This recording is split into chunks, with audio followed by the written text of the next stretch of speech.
All right, what's up, everybody? What's going on, everybody? Today is Wednesday, July 19th, 2023. It's an honor, a blessing, and a privilege to be here with all of you today. Make sure you guys, or this evening, I should say, make sure you guys hit the like button. I really appreciate that. So, getting right into it, quick monologue before I kind of jump into the main meat of the matter. As you can see here, the tab on the screen, you got to watch these old ninjas. Now, I didn't come up with that line. That's kind of a famous or popularized tagline from one of the major pro blacks on YouTube, Jason Black. Calls himself the Black Authorita. But I find that to be pretty funny, this tagline here. And I find that to be this to be extremely fitting with just kind of some of the current events, some of the things I've seen, some of the rhetoric and kind of the opposing views that I've seen, right? Especially with those of us who are kind of embracing biraciality and mulatto-ness per se. Those of us, the younger generation, I'm a millennial myself, and a lot of the people that kind of have a similar, that have a similar, I wouldn't say vision, but a similar kind of idea and viewpoints of how we see things as far as being the specificity with everything. A lot of the pushback and a lot of the challenges that we get are not typically people within our kind of age group or age range per se, right? Are these older folks, old heads, as we can say more politely. So yeah, you got to watch these old ninjas, right? Yeah, it's true. I mean, you can say that in the black community, but you can also say that within some of these so-called mixed race spaces. Because what I've discovered long ago when I first started is that these are not mixed race spaces. These are pro-black spaces masquerading around to be mixed race. But we're going to get a little bit into that because it's obviously congruent with the subject and the material I'm going to share with you. So obviously you saw with the thumbnail, you got Lotto, it's the Queen of the South, and then you got I said Crispy, which they call him, which is Tommy Soto Moisture. So I got something to share about that. So going into this right here, you got to watch these old ninjas, right? So what it is ultimately, what I've people have described it as is the generational nuance, right? The key thing to know about the nuance is this kind of subtlety. There's a subtle difference there, right? With this generational nuance within this whole discussion of, like I said, biraciality or embracing mulatto-ness. There's a generational nuance, which is the major factor. That is the major factor, the main component that I'm seeing with kind of the dust up, the disagreements. We have people that are coming from another generation, okay, that are trying to chime in. But the thing about it is they're not really doing any work. They have nothing to show for it. So how do you expect people younger than you, decades younger than you, to really respect your input when you have nothing to show for it, right? We're sitting here looking at you, watching you, listening to you, analyzing your content, or as some people put it, your rhetoric. And we're sitting there like, okay, you have no wins under your belt. You're just sitting there yapping at what younger people are doing. I mean, that's, kind of pathetic for me as a young millennial dude, because I'm seeing millennials doing work. I got this cat, George, who's out there in the field working, in the truck business. Same thing with, shout out to the Ant Report. Same thing, moving trucks. The trucking is the backbone of America. It's the backbone of our society, traveling, transporting goods from different towns and cities across America. So, these young men, these millennial men are doing the work out here. Okay. And they also went on their extra time. They come up here and they provide content to the public to tell their story about who they are and share it with you guys. So you guys should be privileged to hear us young folks take the time out of our day to share with you. To me, it's an honor. It's a blessing to be here. But yeah, getting off work, coming up here to speak to y'all is truly an honor. The generational nuance is the main component. Also with that, it falls in line with the environment and cultural upbringing, right? Which of course is the biggest factor. There's a generational kind of divide, and then the environment and culture that sets that tone, right? Because the culture is impacted by the environment, and it's critically important when you analyze this, right? It's critically important. And like I said, like with, Like I have on the banner here, you got to watch these old ninjas, which is within the black spaces, right? With the pro black Jason Black. He's talking about how the civil rights people kind of failed their group, their community, right? That's their arguments that they make. A lot of in white society today, people say the same stuff. They have a common term. They say, okay, boomer, right? To kind of denounce or play off like the boomer, like, okay, you're out of time, you're out of touch with reality. Like, okay, boomer, right? So that's common, what you'll hear within, white society. So you can see that there in those two monoracial groups, of course. Here, the so-called mixed race spaces, which is nothing but a pro-black space. You're basically seeing the same thing.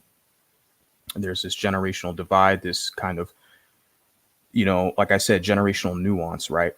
And the environment's different today. We're in an environment where in some places, depending on the state you're at, if it's a more progressive state, which I come from, California, where I grew up being biracial. I grew up always acknowledging the fact that, all of my family on my father's side, they're all dark-skinned black people. And then on my mother's side, they're all white Caucasian people. So I always grew up with that reality that I'm this duality, dual heritage, that I come from both and I'm biracial. And I grew up in an environment where that was acceptable, where that was okay. Because I grew up in an area where you had different cultures. You had people who were not African descent. They weren't black, but they had like a darker skin tone than me. People who like Filipino or East Indian, right? Even some Latino people. So I grew up around there's a lot of different cultures represented. And of course, I always grew up around black people. They just were not the majority where I grew up at. And what was I getting at with that? I apologize. So the culture, the environment. So you're talking to some of these old heads, right? I call them old heads, right? And they grew up in an environment where there was segregation. And this was like right off the civil rights era. So they grew up in an environment where literally they had the black part of town and the white part of town. I didn't grow up in that shit. And a lot of us younger folks, because I'm a millennial, like I said, I started uploading content on this channel. I didn't want to talk to these old people, okay, that are outdated, antiquated, archaic in nature. And especially if you have no wins. If you have no wins, you're just yapping on your YouTube channel. I don't want to hear it. Okay. I'm not interested. So if you have something to teach me, but clearly a lot of the stuff I'm hearing from these other people who don't like the word mulatto, they can't teach me anything, honestly. And you have no business. You can't show any wins. I'm just not impressed. But yeah, I kind of went off right there. Sorry, guys. Damn. Yeah. So a lot of these people, they went on, they grew up in a time when there was civil rights and segregation. So that impacts their worldview. They grew up in a very divided America. And some people tell you it's divided today. And even I was talking to J4 conversations, and it's like, well, it's nowhere near today as it was back then. And J4 comes from that, generation as well. But he grew up in a different part. So the geography plays a role. Like I said, environment and cultural upbringing, the major factors. But geography obviously dictates the environment's geography. So it plays a major role. Like I just feel like I grew up in California, Southern California, outside LA. And it was okay to be biracial. I grew up in that identity, as an American for sure. But racially looking at things, it's like, yeah, black dad, white mom. I, connected to both sides. It's very normal. But there's other parts of the country where that's not acceptable. So that's what I want to talk about as far as the classification, where, like I said, in the progressive state, before I went on this tangent, progressive states today, 2023, you have applications where they have multiracial. I forgot. I did a survey or something for some application like a week ago. I didn't take a picture or because I keep receipts on everything. I didn't take a picture of this particular thing, but I just checked, the multiracial box. They had black, white, Asian, etc. All these other boxes. They didn't have the mulatto box. They didn't have biracial, but they had multiracial. Okay, that's, suitable. I'm not monoracial. Okay. So I checked the multiracial box. So depending on where you are, they have that in government forms, college applications, job applications. So I'm not in California anymore, but when I was in California, I'm born and raised there. They have that. They have the box where you can check it, you know. For me, what I use the Mulatto Vanguard because mulatto, I'll say just mulatto because it's ultra specific to who I am, my dual heritage, my mixture per se. When you say multiracial, anybody, it's too much of a fluid term. Okay, it's too much of a fluid term, and anybody can co-opt it and use it. They essentially weaponize the term and use it at their disposal whenever it benefits them. And there's other monoracial people who say the same thing, that we do it. You know, a lot of monoracial black people, their argument is that, well, mulattoes, you know, are black when it's convenient. That's what they commonly say. Biracials are black when it's convenient, right? And then on the other side, you'll have a lot of monoracial white people, okay, who will say that about Jewish people. They'll say Jewish people will claim white when it's convenient, you know. So you have both of those angles there. But we do have a box. We do have a category, depending on your environment where you grew up in. Some of these people, they grew up in, you know, in the South. They grew up in states and areas where they don't have the box for them to select. So I grew up in an environment where it was very normalized for people like me. I was talking to a cat earlier. Shout out to him, another mulatto cat. And I told him, like, where I grew up at, yeah, there wasn't that many black people, but there were some black people. Guess what? Because of that, by default, there were some mixed people. There were mulatto people there. So I always grew up like it was normal. I always saw mulatto people, like you have a white mom, black dad, like, you know, it didn't matter if it was at the daycare, when I used to go to a daycare at the school I went to, anywhere in the community. I always saw people who kind of reflected me within my age group. So I grew up in that environment. It's different from some of these people you talk to. Like I said, they grew up in an environment where it was segregation, civil rights. You know, I'm laughing because it's just they're so out of touch with reality. You know, some of the people, when I listen to them give their story, their spew, you know, and then they kind of want to they want to flex on the younger cats, right? The millennials and stuff. They want to flex, like kind of try to father them. It's like, sit down, boy, let me educate you and tell you. I'm like, where are your wins at, man? Because, you know, you have no influence over here. So, I mean, that's why I put this, you know, banner. You got to watch these old ninjas, okay? So that's the thing, you know, and a lot of us today, like I said, we grew up around white people, our family, our friends. I got a white mom, okay, who primarily raised me, but I saw my father pretty much, you know, every month, visit him and his family. Um, and of course, yeah, white next door neighbors. I mean, yeah, the community, the neighborhood I grew up in, white friends. You go to school, your neighborhood. So these kind of archaic scare tactics that a lot of these old school pro blacks try to employ are extremely futile for those of us like me, myself, who are cultured and more intellectually inclined, right? If you have some type of formal college education or just life experience, if you're well traveled and, like I said, cultured, right? You've been in different environments. You've been in environments where it's all black people. You've been in environments where it's all white people. You've been in environments where it's all Latino people. So, you know, I'm not just on my own block in my own backyard. You actually get out and walk around and, you know, examine the scenery, etc. So I feel like that counts just as much, depending on, you know, whatever degree you have. But for people like me, I hear these scare tactics that a lot, like I said, these old heads try to employ, you know, about to try to scare you that, you know, the mean white people, you know, they're not really your friends. They're going to remind you who you are. Yeah, well, a lot of black people today, especially, are reminding us of who we are as well.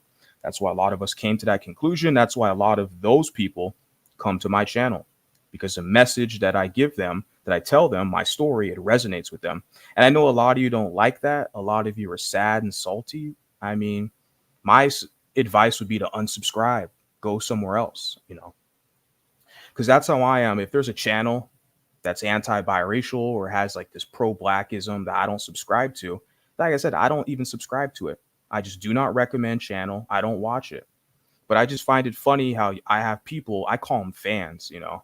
I have people who like hate watch me, hate watch my content. They don't like what I'm saying. They don't like the quote rhetoric that I'm espousing, but they're so invested in what I'm doing over here when it's like, I'm not worried about you. irrelevant. Like I said, you have no wins to me. And especially if your ass is, way older than me. And I'm looking at you and I'm like laughing and I'm thinking of Jason Black. Like, you got to watch these old ninjas, man. Like, why are you coming to me? I don't care. Just don't watch my videos if you don't like it. You know, out of all the millions of channels out there, you want to cry about me, my little channel, I mean, you go ahead and sweat. I mean, go ahead and do it. I could care less, but I'm just going to give you my commentary. So, and there's some lessons you can learn. I'm open. I'm very diplomatic, extremely diplomatic. That's why I collab with a lot of people, have more collabs planned. And I'm open to listen to everybody's story, basically, without a doubt. But like I was saying, in reference to a lot of these old heads, right? Old ninjas. So for the millennials, because like I said, I'm doing this for the younger people younger than me, Zennials.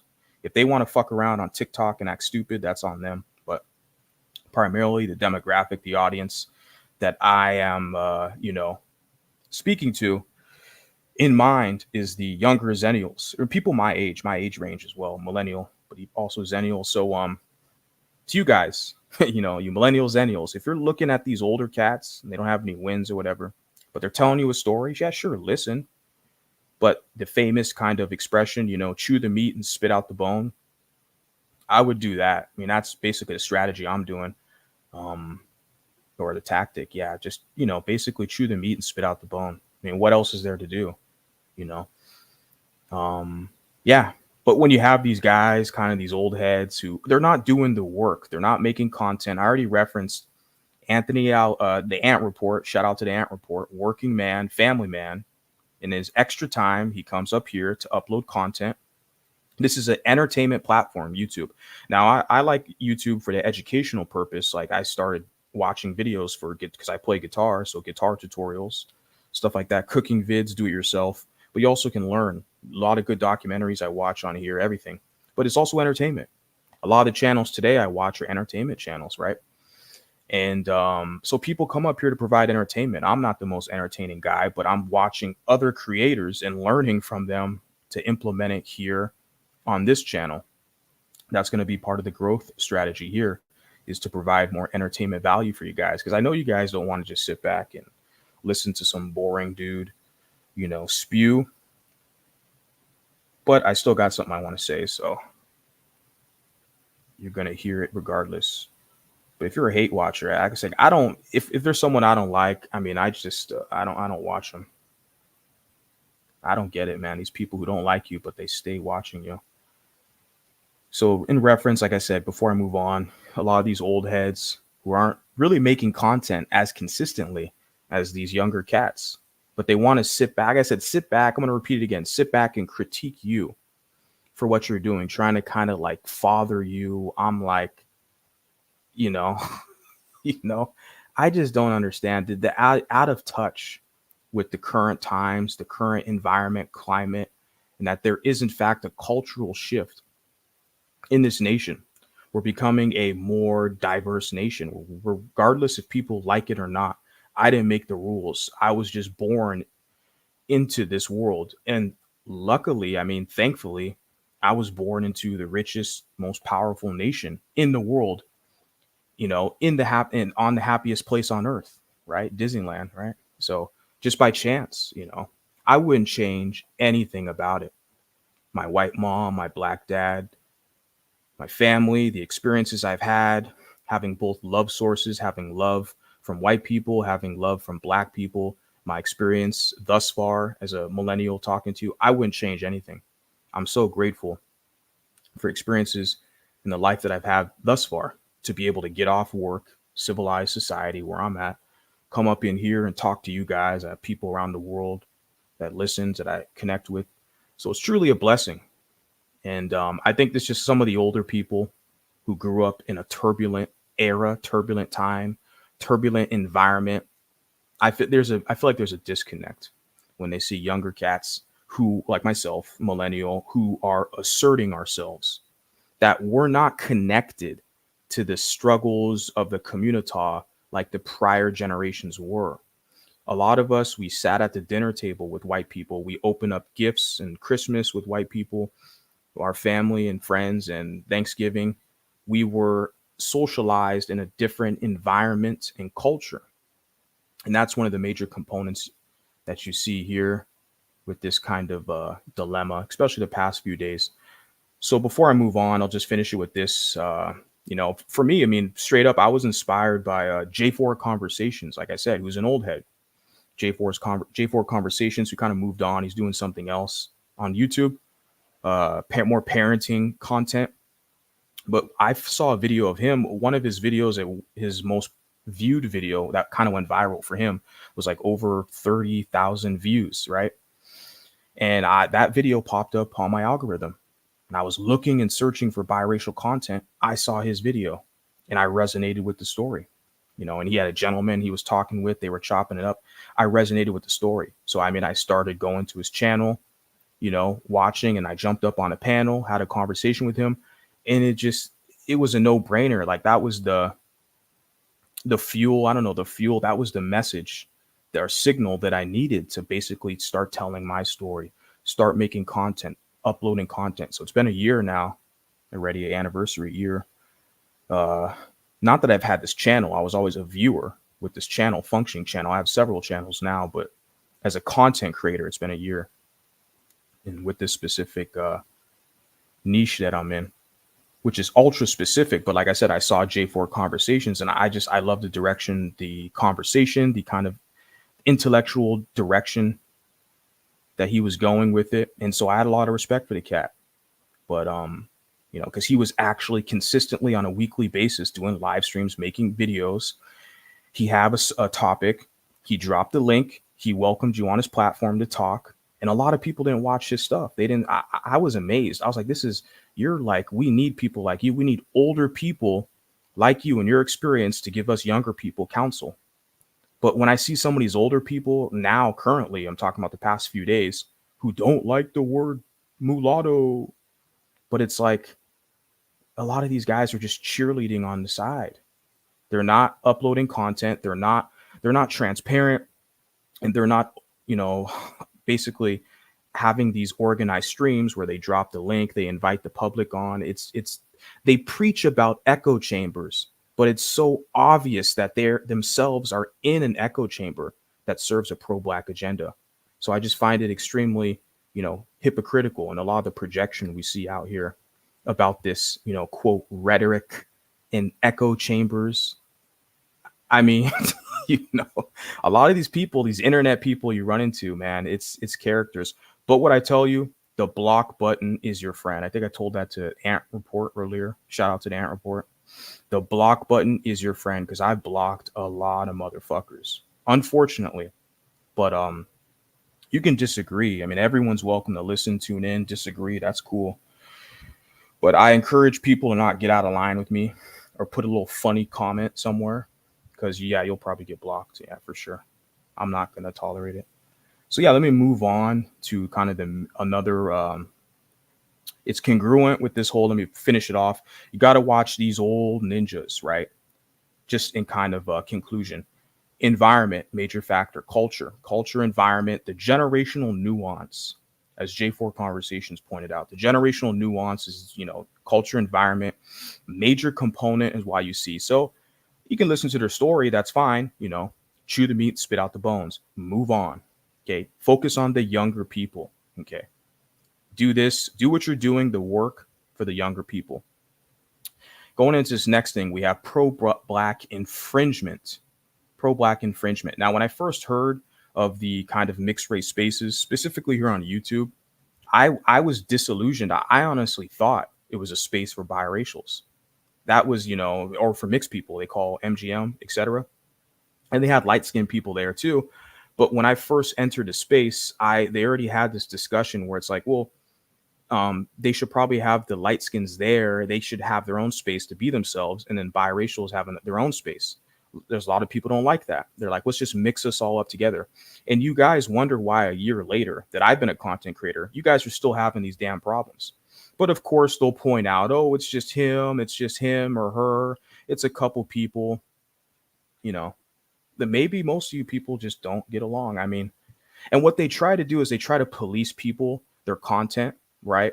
Because you're not, because like I said, pro-black infringement. I realize that all this shit is mostly pro-blacks over here. Okay, so what they try to do is they try to police your content, censor you. If you don't like my channel, unsubscribe. Do not recommend. Get the fuck out of here. I don't want your ass here. Okay, if you don't like it, but then you're going to go somewhere else and go cry and whine about me. I mean, you're just a fan at this point because I don't care about you, especially if your ass is way older than me. Your opinion is irrelevant. So this whole idea we see here with this infringement, they want to censor your speech and police your speech, how you say things, the message. If I'm following in line with the community guidelines and regulations of YouTube, you can't touch me, ho. You know, that's what I don't understand. Like, how are you going to try to shame me to change what I'm saying to fit your little pro-whack agenda? That's not going to work over here. And so they want to do that. They want to try to censor you. And also they want to try to control the audience and shame people, right? Who supports Q? Like, I have a lot of cloud watchers, right? And nobody's commenting at the moment. Same shit. So I'm speaking to all the ops, you know, they want to sneak watch and see what you're doing and all this shit. Yeah. Like I said, it's a reoccurring theme I've seen over the past year. A lot of you people probably just don't like each other. You haven't admitted it. You're not admitting it. And you want to shame the audience for who they support, who they watch. Like, how the hell are you going to do that? How the hell are you going to shame people who they watch? I've distanced myself from obviously a few people, right? Like I said, a lot of people I just block. If I can, I already sense you're trying to look for clout, I'm not going to go like, you know, I'm not going to promote you, man. I got my Cash App at the bottom. If you want a shout out, if you're that desperate for a shout out or something, some promotion, your ass has to pay. There's a fee attached to that. There's no freebies over here. So I don't understand some of these people. And it's not fun either. Some of these people, it's like to go, I guess they're on YouTube. They want to go back and forth and all that. I mean, some of these people, it's just not even fun, man. I got other stuff to do. That's the purpose of this channel, is not to troll and stuff like that. But the pro-black infringement, it's congruent with the generational nuance, because we're in a time now where the younger generation, we can be mulatto, we can be biracial, we can be multiracial, you know, and we're carving out our spaces for us every day. And like I said, a year ago, I was disillusioned. I thought these YouTube spaces was really pro-biracial, or for biracials, I should say, for us telling our story. Come to find out, no, there's actually special criteria and stipulations attached to it. You know, you got to get along with this person, or if you like that person, oh, you're on that team. And all these cliques and spheres and all this stuff, it's not looking good for y'all out there, to be honest with you. So, like I said, with generational nuance, pro-black infringement, I've realized that a lot of these spaces, you know, that were supposedly, I thought, you know, for biracial, you know, light skin or whatever, mixed race people, they're actually, yeah, pro-black spaces. And they have kind of this hierarchical structure attached that rarely nobody wants to talk about, you know, because it's connected, it's congruent to the pro-black infringement. So the structure is, you basically have this, what I'm going to say, which will ruffle feathers, that's fine, that you have kind of this MGM / light skin black overseer class of biracial affairs, right? Where they want to police the biracial channels to make sure that you fall in line with their pro-blackism. So you're not balanced, but essentially you're over to the pro-black side. You're not balanced. The whole concept of being mulatto is you're balanced. For me, my experience, having love source from my white side, having love source from my black side, having that balance. So a lot of these people, they get scared. They're not used to somebody holding black people accountable, right? A lot of them, for their racism towards mulattoes, right? Anti-white, you know, ism in their community, which a lot of them say they're justified because of all the evils that everyone else did to them. They're justified. If you want to play that game, that's fine. I don't want to play the game. You know, I was in those pro-black spaces years ago, and I got tired of it. But I see people still want to push that stuff over here, at least on my channel. The other channels, I don't give a shit what they're doing. But this channel here, because like I said, I got people hate watching me, telling me they don't like the quote rhetoric. Don't listen then, dude. Go somewhere else. I unsubscribe, do not recommend channel. I don't want you here. So I see the whole MGM light skin kind of overseer biracial affairs. They want to monitor your channel, make sure you fall in line with their pro-black agenda. I'm not pro-black. I'm not anti-black. I'm not pro-black. I mean, I don't know how, how much more clear. And I'm not going to defend my case to any of you people, you little weirdo internet people, pro-black internet people. I don't give a shit. Like I said, unsubscribe, do not recommend. Okay, you're a fan at this point, you know. But yeah, I'm not going to promote your channel unless you hit that Cash App or something. So you can keep trying, but you're looking pretty pathetic, especially considering the fact that I'm way younger than you. It's like, I don't need you. So yeah, and then, like I said, I don't want to generalize all the MGMs. There was a guy, because I did a video yesterday where I kind of generalized, I guess, because the whole term, the MGM, which I'm going to get into right now, a couple comments, it's too fluid for me. That's why for me, mulatto is more specific, because it actually says what I am, my heritage, ancestry, right? European, African, where MGM can kind of mean anything. And that's kind of been one of the sentiments that I've seen with the Ant Report, right? Where he's saying that it's like they include monoracial people who have admixture. So there's no clear distinctions. That's why these people have problems all this time. And now they're just trying to profit off drama. And obviously, we have a couple people we all know who love drama, right? Whenever drama happens, they pop up. And oh, now they're motivated to start making streams again. You guys notice that? You notice that? When there's no drama and everyone's kind of cool doing their own thing, they're taking a break. They're silent. But as soon as there's drama, as soon as there's a juicy content, ooh, people are fighting, they're energized to jump in, to start doing live streams again. Right. So you're always going to have these conflicts if you guys don't lay out these distinctions. What I'm seeing, that you have light-skinned black people, which are monoracial black people. So clearly they're not biracial. They don't have a, European parent. And then, yeah. And then you have, damn, let me address this because I lost my train of thought. Okay. I noticed the so-called MGMs always talk about biracials. True, MGMs don't do that. So I want to say, I don't want to talk about, all MGMs. Like I'm saying, shout out to, I have respect for Diana. I know she's definitely because I want to, like I said, I'll go back because I dropped a video the other day which I kind of generalized MGMs, and I had a dude who commented who said he didn't really like it, and I was like, hey, you're respectful for sure. Why don't we talk about it? Send me a message. Let's talk about it, like gentlemen. So I can acknowledge that. I think one of the kind of defaults that I have, or deficits, I should say, is that basically I kind of generalize a lot, right? So I don't want to generalize MGM. There's people who identify themselves as MGM, what Diana does. So respected Diana. I like Diana. I feel like she's extremely civil and she identifies as MGM. So I'm not going to disrespect her. She doesn't disrespect me and how I identify.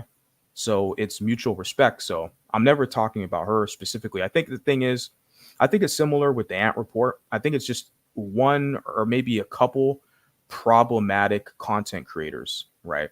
Who never cam up, never get on camera, but they want to act like they run something and they want to talk about this space. Because I often hear that a lot, this space. And then they push in this feminism, like to give themselves some legitimacy, like they're attacking the women. How is that possible when most of my supporters all over social media are mulatto mixed women? So how the hell is it attacking women, But they use that kind of feminist ploy for sympathy points, for victimhood points, right? So you have content creators like that who never cam up, never show their face. Okay, we don't know who the hell they are. And they're the ones who use this kind of, they're control freaks. If they focused on their channel, what they're doing, that's fine.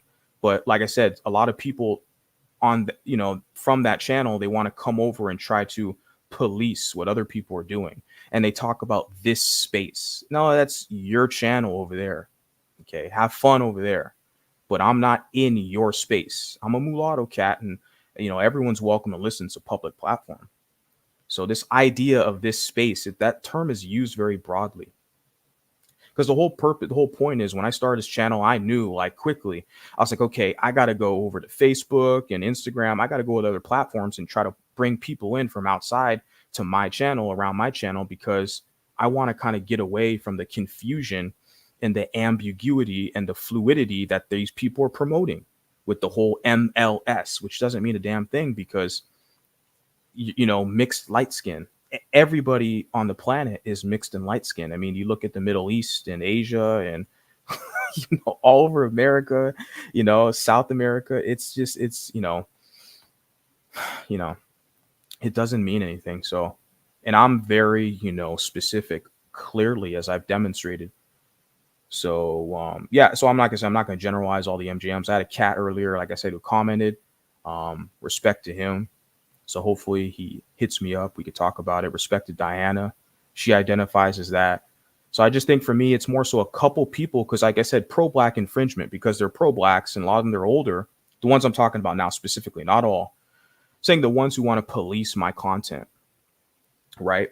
Who want to police my content, which is impossible. It'll never happen. You can cry to your white massa, okay, all day, but I'm gonna do what I do over here. You can still stay crying and be a little fan over there. But I'm talking about the couple of the people who basically kind of want to infringe upon other people's spaces and just generalize and say the space or this space. Like, I'm not underneath you. But some of these people, they're pro-blacks. They look at you as a subgroup. And that's what it comes in with this concept of MGM. They say, you're biracial, you're mulatto, you have a kid with the mulatto, it's going to be MGM. I mean, that's according to you, but that's not according to me. So I had to, comment. I had to reply to some guy earlier today. I know a lot of those people push that. Your kids are going to be MGM, so you need to support us. No. You can stay over there. Have a good day. Over here, I'm doing something different. So I don't understand, how is that difficult? Like, oh, your kids are going to be MGM. Okay, that's your definition. What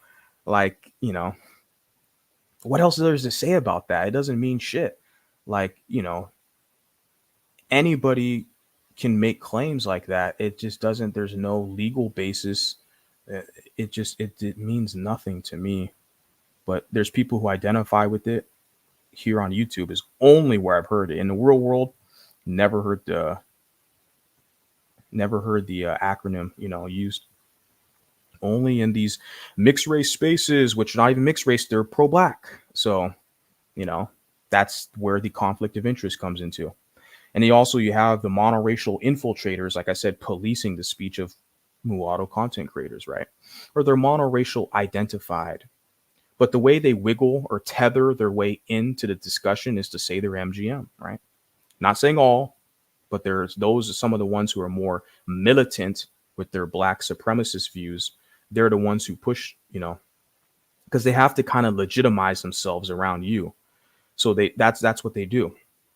Well, I'm mixed too. I'm light skinned, so I have a similar issue. No, you don't. I mean, did you grow up at the dinner table with white people? Were you at the Thanksgiving? Were you socialized? Did you have white teachers, white nurses, white grandma? You were not socialized the same way as me and a lot of other mulattoes, biracials of my generation and younger. So you're out of touch with that. And the environment, like I said, plays a key role. We're not the same. So I'm publicly can say that. You can call it divisive. You can also, kiss my rear end. To be honest, it's not divisive. It's being a realist. One of the real ones out here.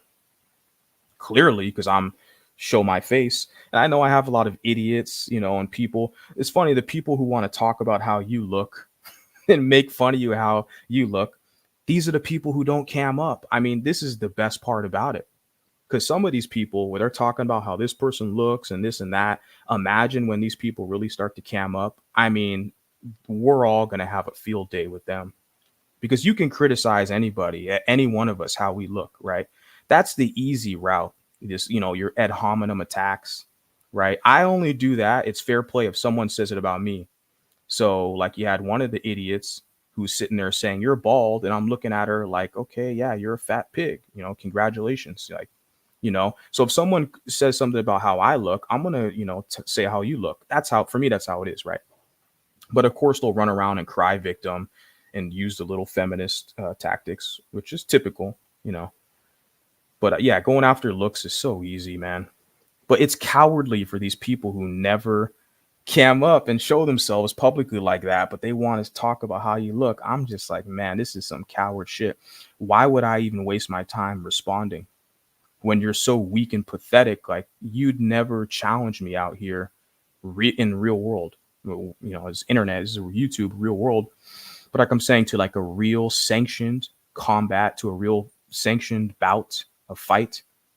I mean, I just sit on top of you, you know. I'd own you, man. I can tell just the level of cowardness of some of these people on the internet. Like I said, these keyboards have made everybody kind of tough, you know. Yeah, so we got that. Okay, monoracial infiltrators. One strategy, like I said, is that a lot of these black supremacists, aka pro-blacks, they use to destabilize the whole mulatto discussion or the whole biracial kind of community development is to get other biracials to fight each other. And what they'll do is they'll get one biracial and say, "Oh, you're the good one." If they feel like you're more black identified, more black leaning, right? Just based off your nomenclature, your speech, your environment, whatever kind of it's easy to tell, guys, So they'll try to befriend them. They'll try to pull them to the side and say, "Hey, you're cool. We like you. You're hanging out with that guy. Because you're hanging out with that guy, I got a problem with you. But if you stop hanging out with that guy, then we could be even cooler. We could be friends." So that's one tactic the black supremacists will use to destabilize biracial people kind of getting along with each other, working with each other. This is very obvious to see, guys. This is not like, you know, linear algebra. It's very obvious you see the tactic. And of course, like I said, it falls in line with the generational nuance, pro-black infringement. You have these strategies in place. Well, you could be the good biracial, right? You can abide by my pro-black rules. Just make sure you say what I want you to say. Don't hang out with that guy. Don't associate with that guy. He's a racist. He's going to make me feel bad. Translation, he's going to hold your ass accountable, right? And because of that, you don't like to be criticized and held accountable. You got to be a special victim, special snowflake. Oh, he a bad guy. He said something bad to me. I don't like him. You don't hang out with him.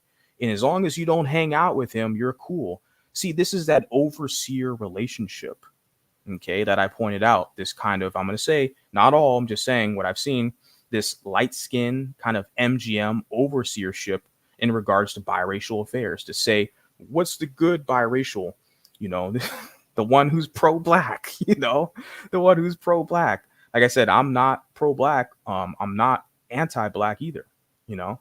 So I know, but a lot of people see they've been conditioned to them. If you're not kissing their butt basically not holding them accountable, well, to them you're anti-black, right? A vanilla ice cream cone is anti-black. At this point, they're literally pushing here in the United States of America. They're talking about environmental racism. They're talking about the toll road. I think it was Ayanna Presley up there in Massachusetts. I think that's her district, talking about the toll road is racist. The toll roads, the highways, you got to pay a fee to take the highway toll road. They're saying it's racist. They're saying environmental racism. Everything is racist. You had her name is Brittany Cooper. She's a black feminist, right? Who's like 500 pounds, right? Obese. She literally said Donald Trump is like it's because of Donald Trump's racism that her ass is at the buffet line eating up all the food. That, it's a European standard of beauty. You have people out here in this wacky ass, society in some places here. Not everyone's wacky. You got a lot of normal folks, but you got people that literally say everything's racism. What I'm telling you is accountability. Accountability for the food you eat, the diet, your environment, or the people you surround yourself with, right? Accountability is racist to them. Once you start criticizing, because they're not used to it, especially a cat like me, because I have a lot of insider knowledge because I've been around these people. I'm very comfortable with them. Okay. And I've seen, and when I really started to step back is I saw how comfortable they became disrespecting mulatto people and pushing in the black supremacist rhetoric with the Chancellor Williams, the destruction of black civilization. They're pushing conspiracy theories, anti-biracial, anti-mixed race conspiracy theories about mulattoes. I started to wake up. Like I said, you can only be called slurs like a half breed or something like that enough times to where it clicks in your head. I didn't. To me, I was never socialized to think that was normal. I didn't go to schools where they were the majority, so I didn't get punked by them. I didn't get punked by anybody. Um, I had Hispanics who tried to. I think a lot of them were the majority in one of the schools I went to. I had to fight back. I grew up fighting, but I wasn't in an environment where I was socialized to find that acceptable to be punked. And I'm seeing a lot of these biracial people, they've accepted it. They've accepted that position. So they're not going to hold other people accountable. Because if they do that, they'll be coined a racist. Okay, well, and it's funny because, like I said, accountability is racist. Diets, exercises are racist, and the environment's racist. Everything's racist at this point. So the word has it means nothing. You're at a point now where people are like laughing, like, okay, yeah, and now what? What are you gonna do about it? Continue to cry? You're gonna go cry to YouTube? Go cry to your white massa? Okay, now what? I'm one dude. I mean, there's like, millions of people out here. They're going to laugh at you too. So, yeah, good luck. Like I said, that's one of the strategies they use to destabilize us, to basically try to censor your speech, police your speech, and also try to police who you associate with. That's literally an overseer relationship, right? On the kind of communita plantation, right? Overseer kind of relationship. Okay, let me segue into something here. Let me jump to your guys' comments real quick. Shout out to you guys. This is there is some who have platforms who dominate the biracial race. Yeah, I don't know. The question I ask is, why are the biracials there? Because like I said, I was in pro-black spaces back in 2019, before 2020. I think at 2020 is when I started to dip out, because I had my epiphany moment, like I said, 2019. So that's 4 years ago. I went to Ghana, came back. And like I said, I saw this relationship where they looked at mulattoes, like you say, biracials, as kind of mules to serve them. You always have to prove your authenticity to be amongst them, right? Because they're always trying to label you as an agent, as a secret white supremacist and all this shit. They push the Chancellor Williams, black supremacist rhetoric, right? So, like I said, after a while, man, after a few years, I just got too uncomfortable, because it started to heat up the rhetoric. It wasn't just all in my face at once. I might have saw it here or there. I didn't see it at all at the beginning, but slowly but surely, as you start digging, as you start navigating different circles, you see more and more of it, and you can't avoid it. For me, I was like, I got to take a step back. I'm out of here. See you later. So if they're dominating the biracial spaces, or race, you say here, I don't know what the hell the biracials are doing there. My only conclusion is they like it. Like I said, they've been socialized to like it. They like it. They like, and a lot of these biracials, you hear them, they're over on TikTok or even here on YouTube.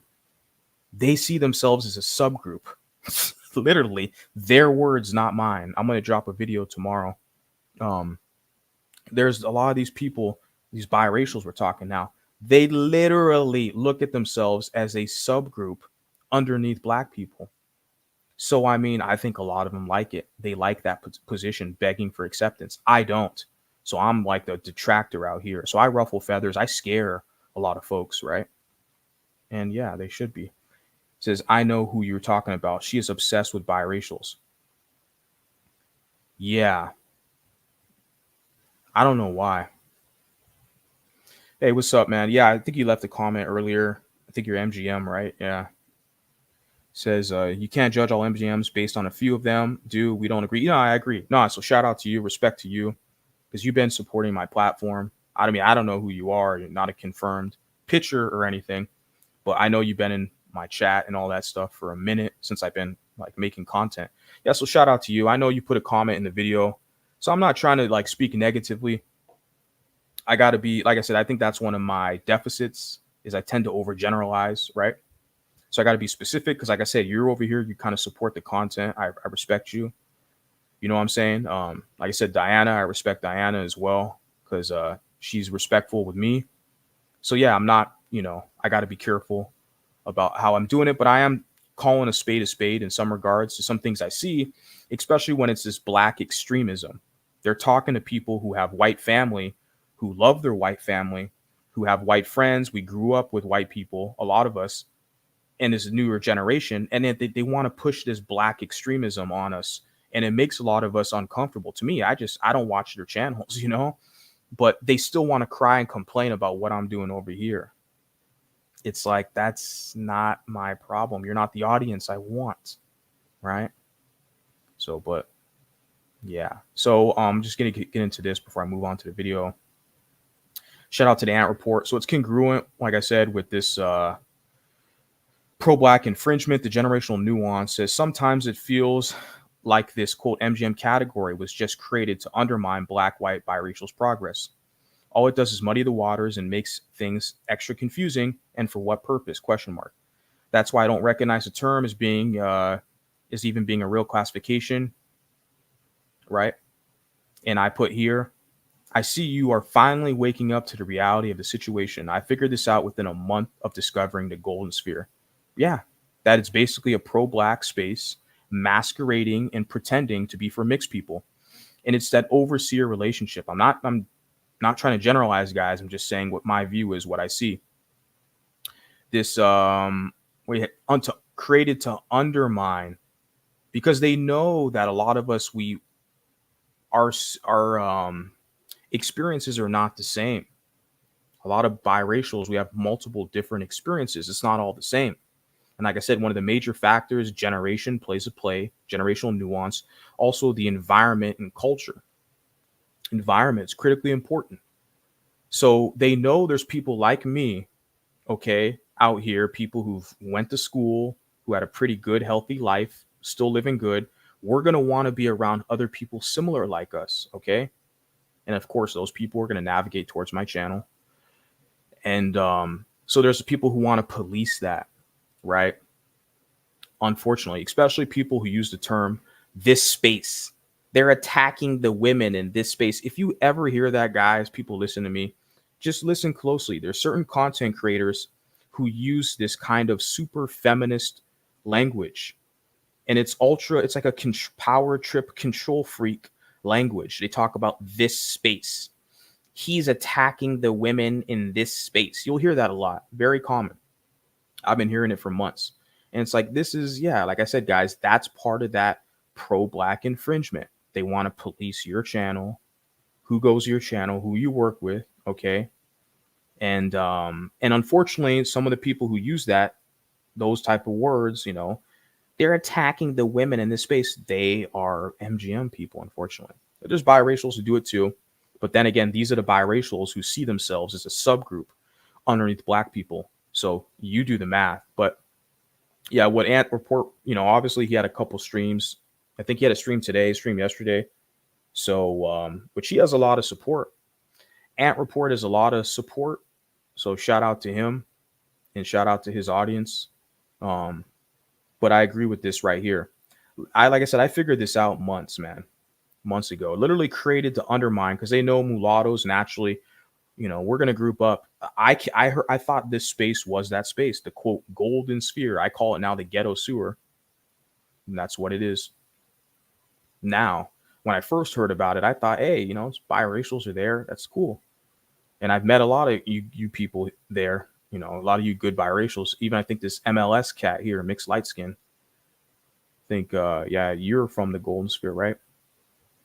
So yeah, I thought it was a space for mixed race people, right? But then I guess I realized this whole MGM, you have someone who's blacker than Michael Jordan, and he'll say, well, I'm negative 3% European, so I'm just as mixed as you, and they allow that to happen. Excuse me, apologize. They allow that to happen. They play around with it. They do it on purpose. You have someone like me who's ultra specific. I'm like, wait a second, let's stop the fuckery. I'm not going to name any names, but I remember there was a guy who jumped on the panel, and he's a light-skinned black guy. He's not biracial. And this was a panel from like a year ago or a while ago. And he literally tried to like co-opt biracials. He sees biracials in his image. He was claiming biracials as if they were him. I'm like, bro, you're not biracial, homie. You're a light-skinned black guy. You're from the hood, and I already know this shit. You're going to try to police us and try to tell us what we can and can't say. No, you're not biracial, okay? So But you have that in the what you had, the golden sphere. It's not, the golden sphere doesn't exist anymore. It's only a few channels. It's basically a few channels, right, that are fighting with each other. That's the golden sphere. That's why I call it the ghetto sewer. And people were, I was disillusioned, man. I thought it was for mixed people, and I realized it's just a pro black space. And you have this relationship where, like I said, you have this hierarchical structure where you have light skinned blacks who are pro black, okay, black identified, monoracial. Then you have the MGMs, which are mixed people. They look mixed presenting, but they were enculturated and socialized to just be black, right? So that's how they live their life. Not all of them, not all of them. There's some of them who, have a sense of have understanding of their heritage, right? From both sides, that'd be African, European. But then like the biracials I saw were doing all the work. Like when I first, heard of the golden sphere, you had angry biracial. Like I said, I first heard of J4 Conversation. He wasn't a part of the golden sphere, but he had biracial content. I heard of EU, Exoticals United. So her channel was in the algorithm. Angry biracial and so many other creators. And so it's like, I thought this was for biracial people. Like, come to find out, no. It's a pro-black space, masquerading and pretending because they want to oversee you. So if you want to develop, what I'm saying to you guys, to sum it up in conclusion, if you want to develop really that kind of sense of community for the mulatto people, right, you got to find other avenues somewhere else, man. I mean, you can do the YouTube thing. Like I started the history channel. I'll do some more audiobooks and history related stuff. This is all social commentary and analysis here. But you really got to do stuff outside, man. At YouTube, it's a public platform. Okay, you can't tell people not to listen. Clearly, I got a lot of hate watchers. I got a lot of people who don't like me who still love to listen. Good, good, because you are going to listen when I'm talking. And so, but the work, the real work is going to be done in the real world, right?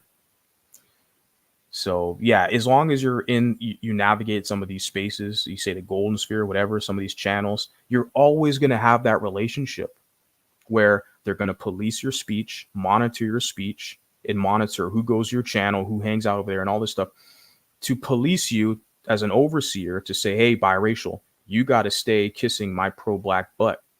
If you say anything I don't like, if you hold me accountable, you're anti-black. And I'm like, why? I wouldn't even be around. I just block these people. Once they say some funny shit that's out of pocket with me, I just block them, move on. I'm not going to watch your channels, watch your shit. I'm not going to shout you out, give you any promotion unless you pay me. So, yeah, it's literally overseer relationship to undermine the progress of biracials. They know there's a market here. I hear people crying about they're shadow banning biracial, the term, and all this stuff. You guys aren't branding yourselves properly. Because how the hell is it that I go on Instagram and I see biracial mixed race pages and they got like 10,000 plus followers? And there was a live stream today. Is a lady from the UK. You got UK mulatto mixed race biracial people who actually have platforms. They're doing something, So this whole idea, people cry about biracial as a, shadow ban, all that. You guys just can't fucking work with each other, man. Just admit it. A lot of you guys, some of you guys do. A lot of you guys don't even like being biracial. You guys will never admit it. You just want black acceptance. You want to find a black ass to kiss. And you like the relationship you have right now, where the so-called MGMs above you, the light-skinned blacks are above them. And of course, the darker-skinned blacks are above all of them. So you're still in the community being a mule. That's your rightful place, if you choose. It seems like a lot of you like it like that. But like I said, for me, I'm a detractor. So I'm doing something different over here. So yeah, shout out to the Ant Report, because I saw this was a couple days ago. So I was kind of looking at this. I was like, yeah, I get it. I saw all this shit a year ago, literally within a month. I see what's going on. Yeah. MGM all admixture. Yeah. Like I say, I'm not saying all guys, okay. But it's really what I see a lot of times. I want to get this one comment here from this video I did yesterday. And it was from George Shore, I think it was. Yeah. I got a comment from George Shore, so let me pull that up real quick. Let me just. Yeah.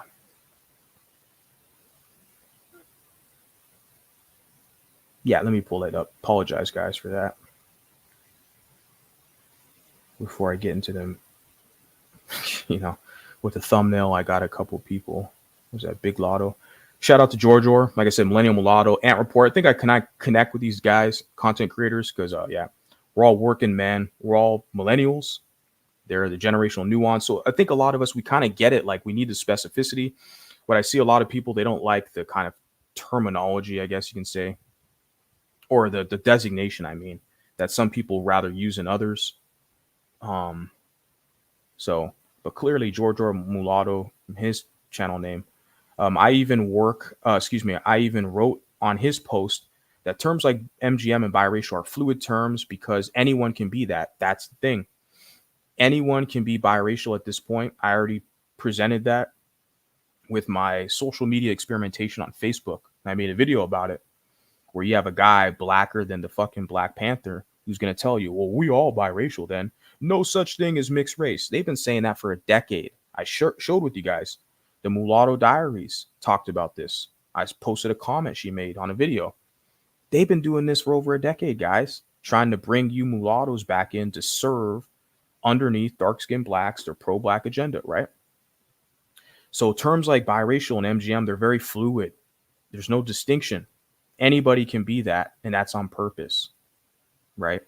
My niece's mom is a first gen biracial because her dad is white and her mom is Chinese.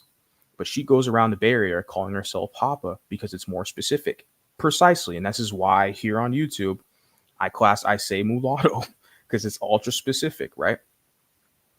I mean, it's not that difficult to understand, guys. Okay, again, college educated. He has a bachelor's degree. I have a bachelor's degree. So these are the kind of people that, you know, who understand, people with some basic kind of formal education understand.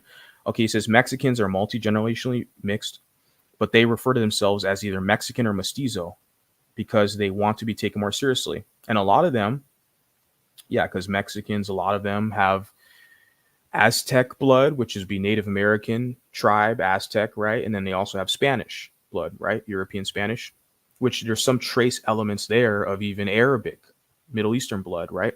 In the Spanish kind of genome. So a lot of them, like you said, yeah, a lot of them are mixed. I think majority of their population is mestizo, right? Mixed, but they unify under Mexican, right? Or some Hispanic. And they have a phrase where it's called Viva la Raza, right? So they identify themselves as being a racial group, kind of a monoracial group, right? Even though, technically they have different racial kind of lineages, right? If you want to get specific, but they look at themselves as being one. And that's what something a lot of us here, a lot of people haven't figured it out, right? Especially when you use terms like biracial MGM, you're just split, you're mixed up all over the damn place. You're not one whole. That's why the word mulatto bothers people, and I love it. That's why I use it. The fact that people don't like it, just to create balance, because I know people don't like it, the word mulatto, because they know it makes me one, and they know the history attached to it, right? And it bothers them, but I love it. I love the fact people are bothered by the word mulatto. That's why I gotta use it more and more and more and promote it. I'll take a specific designation over ones that can refer to anyone. But yeah, because people won't take you seriously. Yeah, facts. Be specific as possible, he says, but mulatto, Grio, or now Euro-Afric are what I use. If people want to call themselves golden, that's fine with me. I don't have an issue either. I mean, I just don't like it when they come over to my channel and want to like try to like G check me or police my content with some like hood booger shit. Like I'm not in the hood, man. Like you could take that culture, go back to where you come from over there. But over here, I'm not doing that. And it says here, but there are people and hundreds of millions around the world who are golden. Yeah. Millions around the world who are golden. Yeah. In the Middle East, in Latin America. We all got golden skin, fam. We all MGM, fam, in Latin America. And they do that on purpose to eliminate the whole race question. And I put here precisely, very straightforward and logical. Yeah. Yeah. So, um,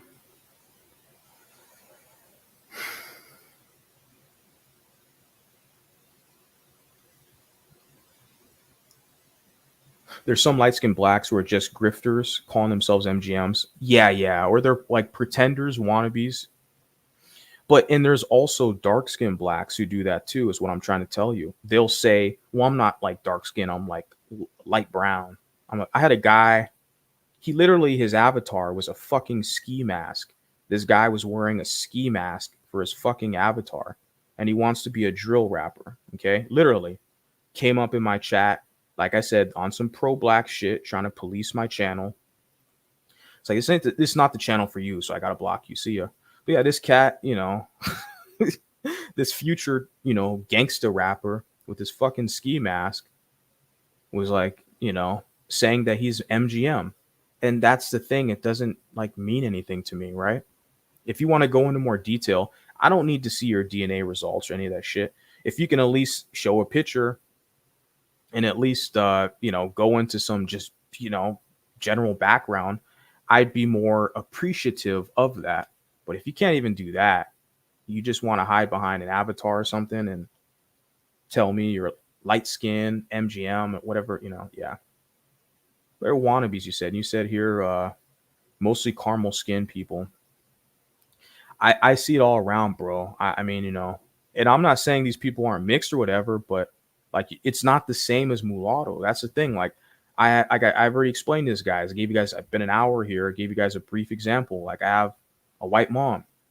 When you have Christmas and you have white family at Christmas, you're opening presents, you're all hugging each other. This is your people, your blood, your heritage, your family. It's a different experience, socialized differently than someone who's from the hood, surrounded by black people, and they just decided to call themselves mixed 3 days ago because they found out that there's mixed channels on YouTube, and they're like, hey, I got a great grandmother who's negative 5% German, so I'm just as mixed as you. So I'm very, specific with the distinctions over here. The problem is the term MGM is not clear, is not a clearly defined term. I mean, and I think you're MGM yourself. I don't know. Man, this is all I've been saying since day one. I've been saying this shit since day one. Nobody knows what the hell you mean when you say it. No disrespect to the people, who are respectful, who use the term. Okay. Like Diana, because I respected Diana because she cams up. She tells her story. She's very transparent, Diana. Okay. And so as a content creator, I respect that about her. Okay. I sympathize with her, and I'm appreciative of Diana because she's very transparent, but she uses the MGM term. It's like, yeah, I get it. So I can't, I'm not disrespecting her, but some of these people, they're not like clear with the label, and they kind of allow wiggle room for everybody to jump into that category. And like I said, this is pro-black infringement. So I'm just laying out the distinction so people understand. It's like saying mixed, which can be anything, but it's more confusing when you add multiple generations. Well, you'll have people who are monoracial who will say, we're all mixed. There's no such thing as mixed, no such thing as biracial. So just shut up and kiss my black ass. And if you don't kiss my black ass, you're anti-black. You sound like a white supremacist. And I'm looking at them like, okay, thank you. So you just admitted I'm not black like you. So it's like, why the hell are you over on my channel? Get out of here. This isn't space for you.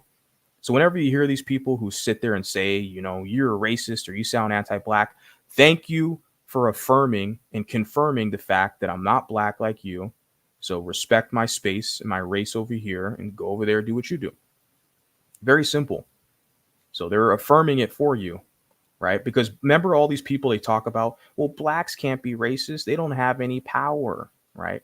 They have a power over a lot of these cry racials who put themselves in a situation to be underneath them, where they're the minority and blacks a majority, especially if they grow up in the environments with them.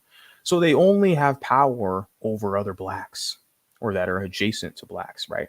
They don't have any power over white people, Asian, Hispanic, because none of those people would tolerate it. They wouldn't allow it, right?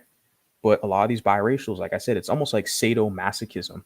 They like getting punked by blacks. That's all they've ever known. They've been socialized to find that to be acceptable. When you have someone like me who grew up in a civilized society, civilized environment, that is never acceptable. It's not an option.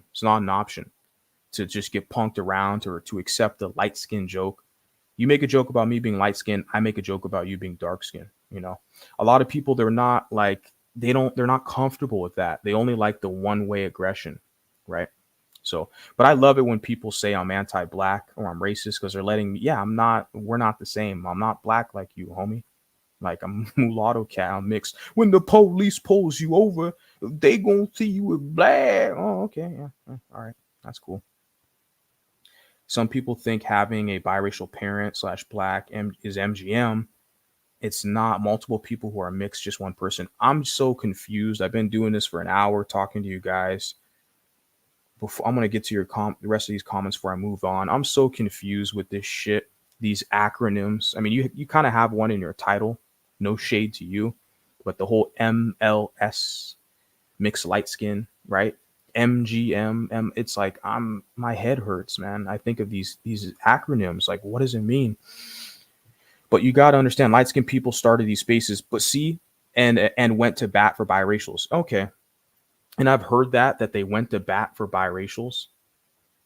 But I didn't come into the space to be like for a light skinned space. This thing is you're using this type of language as well. These spaces. So my channel here is a specific space. This is a mulatto space, mulatto channel. It's open to the public. If you're respectful here, you're welcome. Anybody. I don't care what color t-shirt you have on.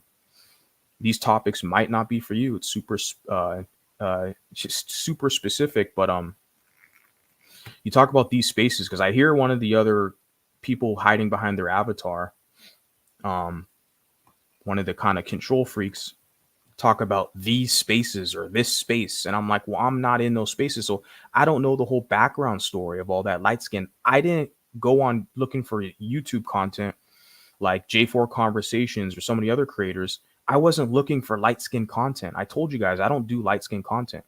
I was looking for biracial content because I'm only light skin around dark skinned people. Blacks specifically. I'm not light skinned around whites, like a lot of the people or Hispanic people or Asian people, the environment I grew up in. I'm not light skinned around them. I'm only light skinned around blacks. That's why I never went to these spaces, as you put it, plural, to be like to look for light skinned content. Like that's cool that they do that. That's cool. They have colorism content and all that shit. But like that's not what I'm interested in for me. Right, MLS, it was about unity against the bullies online. Yeah, before my time. And you guys are hiding behind an avatar, so I really don't know who you guys are, respectfully. But I'll entertain these comments. Yes, emancipation. This is why I try to unite all three of them. Which is why you got people switching identities to MGM. I'm like the lone wolf being honest about my identity. I've never stopped supporting all three groups, but it's painful watching you all break up. Well, I'm just being honest and transparent that I didn't come into the space. Like I said, the whole like light skin, I don't do the skin color shit because there's mulattoes darker than me. My sister, for instance, is darker than me. She's mulatto. Okay. So I specifically was looking for biracial content because that's more of what I'm in tuned with, my experience, right? My worldview. And I'm in monoracial spaces. I'm not saying I wouldn't tune in to light skin content. We talk about these spaces plural. That's not like what I was looking for, right? But I found out really quickly within a few weeks. I was like, oh, okay, yeah. All this is a pro black space. They're serving blacks, so I kind of have to just find a way to do my own thing, which is working out pretty good, to be honest with you. It says, right, I support all identities too. I support anyone who wants a platform for themselves. And the people who dig it, who like it, they've already found me. They know I'm here. More people are going to come every day. I had a Blasian woman on another social media who found this page. Shout out to her. I guess some of you people would call her MGM, or her children. But I don't, I'm confused by a lot of that stuff. It's just that the split is empowering darker people because lighter blacks have no allies. The thing is there, because you're getting into the colorism thing about it's empowering darker skinned people because lighter skinned blacks have no allies. The thing is there is that what I've noticed is there's a conflict of interest I've seen with a lot of the light skinned blacks because they're just black to me. They don't have a white parent, so they don't have that culture, the heritage of both sides. And so they're obviously they're going to be more black identified, right? And my whole goal in life is to create a balance in my life. The whole goal for me is to create balance in everything I do. But obviously psychologically, my psyche to have this balance, like even if my bedroom, I have art from Africa that I got from Ghana, and I also have art from Germany. It was given to me from my mother. So I try to create this balance around me where I have art, music, appreciation from my heritage from both sides, right? But what I see when you talk about light skinned blacks, that they're only black, basically, right? Um, and that there's a conflict of interest there, right? Because they're going to try to police your channel, or they might feel a certain way. Like I said, if I hold somebody accountable, they're going to say you're anti-black. It's like, okay, well, yeah, because I'm not black. I got a white mom, Black men don't have white moms, okay? So, and a lot of people don't want to admit that. Yes, emancipation, we are stronger as a unit. I have my platform, but everybody grifted into becoming MGM. How the heck to empower light black men, women? I don't even mind biracials at all. That's the thing. Everyone is trying to either light skin, black / biracial, or mixed. All right. Even MGM people still say they are black too. Even light blacks can't even have their identity intact. You said MGM people, yeah, I mean, because they're black identified. That's why I think that's kind of the main schism you see. Like with me, I think Ant Report pointed it out that a lot of us, like people like me, I have a white mom, just like the Ant Report, we're looking at it kind of like, well, you guys, you only identify as MGM on the internet for these discussions, to be in these kind of spaces, as you say it, plural, to kind of be an overseer, pro-black overseer over biracials, right? Make sure they're staying in line with your pro-black agenda. So, yeah, a lot of them are mostly black. Like I said, not saying all, but if I see someone like Diana, she clearly looks mixed, and she claims MGM, which she looks mixed. It's obvious looking at her. Like even like Yvette Carnell, the ADOS woman leader, she looks clearly mixed. So, but obviously a lot of them they're more black identified, right? They're pro-black and stuff, and which that's fine. That's how they were socialized. That's the environment, their family, friends, etc. But we're not the same, right? And I think you have these issues, these conflicts, because people are trying to push these people together in the same room and say, "Here, get along with each other," because they've been having these discussions for over a year. These people were fighting before I even heard about these spaces.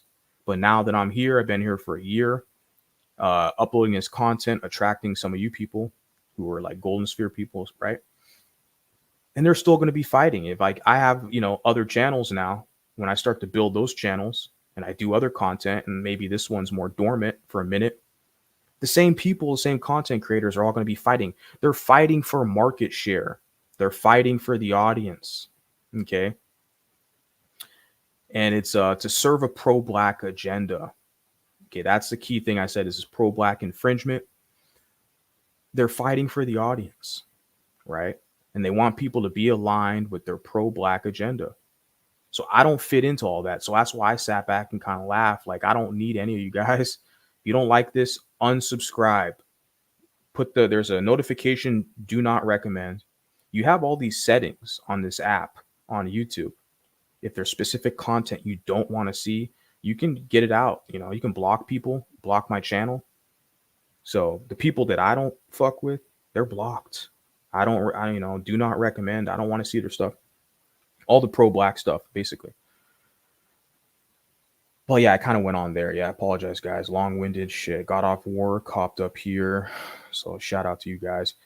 There's going to be people who are monoracial who try to weasel their way into these groups. There always will. It's inevitable. Yeah, I noticed it, like I said, from day one. I don't want to name names because there's a content creator. When I first heard about the Golden Sphere, I like the guy. I like the guy. I liked his content. He was a cool guy. He's a young cat, but he wasn't biracial, right? He wasn't. He was just like a light skinned black. I don't even think he was light skinned. That's the thing. Like he was like more of like a brown, kind of darker brown or whatever. But they kind of wanted to everything. It just didn't make sense. Like like we're not the same. Like it's cool. And I like I said, I'm not going to mention the guy's name because I like him. I think he's a good YouTuber. He's a good YouTuber. I like his commentary. Right? He defends light skin basically, which is cool. But I don't do light skin content. I'm a biracial guy. But so I noticed that from day one that they kind of want to try to weasel their way into the group, the space, right? Yeah, I mean, you can't control. You're always going to have those type of people, man. What are you going to do? This is a public platform, anyways. This is YouTube. You can't tell people like not to show up or participate. I just want people to be honest what it is, and I want to deal. Yeah, I just want people to be honest. You have people who hide behind avatars who don't show their face, they don't cam up. They're not real confirmed people, but they want to act like they have like some kind of authority over the space. The thing is, okay, these spaces, that's their channels. Multiple channels who work together, that's a space. Since I'm kind of a detractor, I'm doing my own thing over here. I'm my own shit over here. So if you still got people out there who are whining and crying about me, like that's, free promotion, baby. But don't expect me to do a stream on you unless you're paying me. Shit, I don't work for free out here. I guess the so-called MGMs think they will get the same biracial accessibility, which is not true. Light-skinned blacks get damn near as much crap from the black community as biracials. I don't know. I think maybe the women. You think there's a gender component here. Let me take a sip real quick. I apologize. I hate it when I listen to people and they're drinking water or doing something. So sorry, but I've been spouting my mouth for an hour and a half or whatever. So the thing is, I think there's a there's a gender component here with light skinned blacks, right? You said don't get treated like crud in the black community. So a lot of people will argue that, well, the women are good because you're the preference. I'm going to do a video, Tommy Sotomayor. That's why I got him on a thumbnail. After this comment, I'm going to segue into that. There's a lot of the women who get preferential treatment. They call it the preference. That's literally the terms that they use. You have dark-skinned women, black women who have their own spaces, which is a beautiful thing. Black women have their own spaces, but they'll call, mulatto women, biracial women, or light-skinned women the preference. They'll say black men's preferences, right? So I think they get special treatment in the black community because they're highly sought after. They're fetishized, right? They're exoticals, right? Within black, only in like black communities. Well, some people say, well, white communities too, but a lot of white men have access to other women as well, right? So there's kind of a hierarchy there, like with like white women at the top.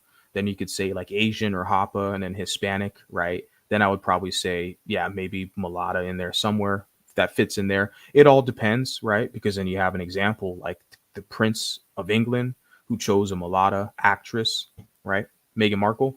So it all kind of depends, right? Circumstance, environment, and all these other factors. But I think there is definitely a hierarchy with white men as far as their mate selection for women. And I don't think mulattoes are all the way at top. Just speaking from what I'm saying. But I think in the black community, they're at the top. Okay. The black community, the light-skinned women or the biracial woman, she's the top. I think everybody can publicly say that. We all know that. This is public knowledge. I think a lot more black men will even prefer mulatto women over their own women. We know that for a fact, but also over white women, right? So, yeah, I think they're probably treated good. Some of them, they say they're not treated bad. I've heard some stories, testimonies. But I think with a lot of biracial men or light-skinned men, yeah, they're not treated good in the community. Yeah, I've heard stories. Like I said, I was not raised in an environment or the black community where they were the majority. I'd spend time with my black family. I go to a black church. with my family, stuff like that. So it was like family events, but I didn't go to a majority black school. Like I've always had black friends. There was a few in the school I went to. I connected with them. It's very easy for me to connect with them because partially I'm half black, right? Especially in an environment where there's not that many, it was easy for me to identify and connect with them. But they weren't the majority, so they could never gang up on me and punk me like that. It wasn't when I got older and I started navigating more monoracial black dominated spaces, then I started to see that these kind of power dynamics are at play. Because they like I said earlier, they can't punk any other group. They'll get put in their place. They know their place in the society. They can only try that tough shit with biracials, mulattoes, right? Or like you said, the light skinned blacks, right? They can only try that shit with them, those groups. Any other group in America, I'm talking about America now, that they try it with, they get reminded really quick. And then they go and they run around and cry racism, right? They get reminded. So they try that tough shit with biracials and light skins, but that's if they're in environments where they're the majority. So they can gang up on them, right? So I was never in those environments until I became an adult, as a free man navigating the country. Then I learned really fast, firsthand knowledge, from experience. Like, oh, okay, there's certain places I'm not going to be going to. I'm not going to spend my money there. I'm not going to put my support there. You know, if there's no community or tribe for me, I got to create one. It's not easy, especially when you've been kind of, disillusioned. You thought it would be easier with online spaces. You come to find out, oh no, it's a lot of pro-black SJW stuff and just ghetto culture in general. Like I didn't grow up in a trailer park. I didn't grow up in the hood somewhere. So a lot of the people that are in these like mixed race spaces on YouTube, plural as you put it, spaces meaning channels. It's like I just can't identify with that hood shit. We do even men, which is why my platform was an anti-bullying one. Yeah, shout out to you. Yeah, I'll probably check out your channel. I don't know if this is kind of your burner channel or if you actually have content on this channel, but shout out to you. Yeah, I didn't know. So I'll go back and if you have that content, I'll go check it out. It says, yes, I'll follow the emancipation if you leave a comment. Yeah, shout out to you guys. I know you guys, I think because of the phenotype overlap is why some of us come at why some come at us, especially when your phenotype is not as ambiguous. Okay. Yeah. Let me see what we got here because I got on the yeah. Yeah, shout out to you guys. Respect to the chat. I saw this clip. Someone shared it in one of my groups, my social media groups, and I thought this was legit. This is Brant Officer Tatum. Now I'm not like a big supporter of the guy. I didn't even know. Let me take this banner down here. That Officer Tatum actually is married to a white woman. He has mulatto kids, biracial kids. I didn't know until I saw this clip here. Because I guess people will say that's obvious because, he's a super conservative. People would call him a raccoon. I don't follow this guy's content because I know it's a grift. Okay. It's a conservative grift, 1776, Donald Trump, America. And it's like, he has like 2 million subscribers. Okay. But yeah, I don't follow this guy. Someone shared this clip, but it's congruent with the subject material that I talk on this channel. So I'm gonna talk about this clip. But yeah, I am more conservative leaning. I just don't follow this cat here. But yeah, he's a conservative grifter. It's obvious as day. That's why I don't follow him. I kind of already knew. I know you're just pandering. That's where the money's at. There's a lot of white people who will give you a shit ton of money to say what they want you to say.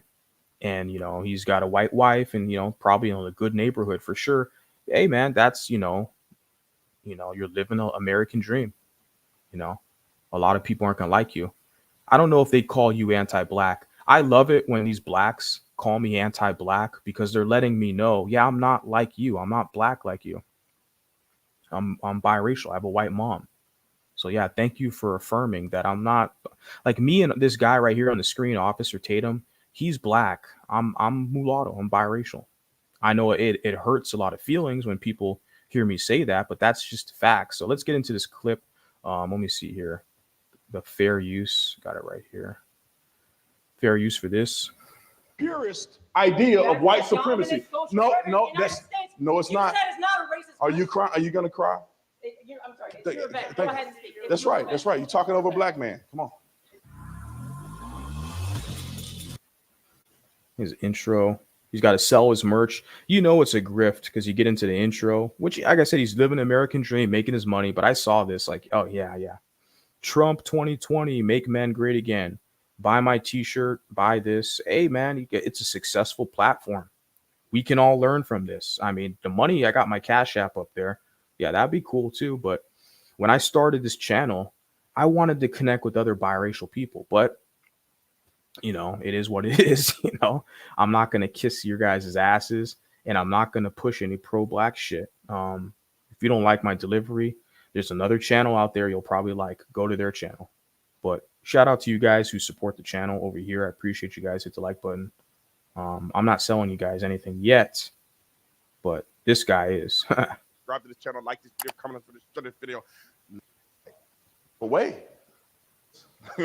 I used to not always be conservative, or at least know that I was. Fair use. Larry Elder hurt my feelings. He started saying all that truth. I was feeling some type of way. Oh, no, he can't be right. Dudes on the police department hurt my feelings because I was all over Barack Obama. That was my dog. Smart. He was black, even though he ain't black. He was black, even though he ain't black. And it says right here, conservative black man, meaning Tate, Officer Tate, destroys smug white liberal. He says Barack Obama is black, but he's not black. Yeah, he's not. He's a biracial man. Fair use. How do you mean he's not black? What part? Hold on. No. How do you mean Barack Obama's not black? How is he black? Give me an example. His father's black. So that makes him black? Yeah. What about his mama? His mother's white. So that right there, you see that? Barack Obama's black. It's like, really? Why is he black? His father's black. Okay, yeah, his father's black. What about his mom? His mom's white. Okay, so then he's biracial, right? Oh no, he's just black. See, how is that socially acceptable for the whole your white side to just be erased and overlapped by the fact that you're black? Now, you're black supremacists, you're pro-blacks, aka black supremacists. They will say the black gene is dominant. Okay, that's what they want you to believe, right?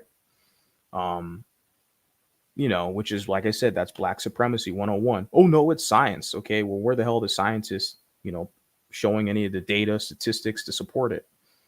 It's basically just black nationalist, black supremacist rhetoric that they push online, and they rarely get challenged, pushing their black supremacy, talking about the black gene is dominant, but like I said, it's a eraser of white people. But if you guys go into these interracial unions, what do you expect? Your child's going to be mulatto, right?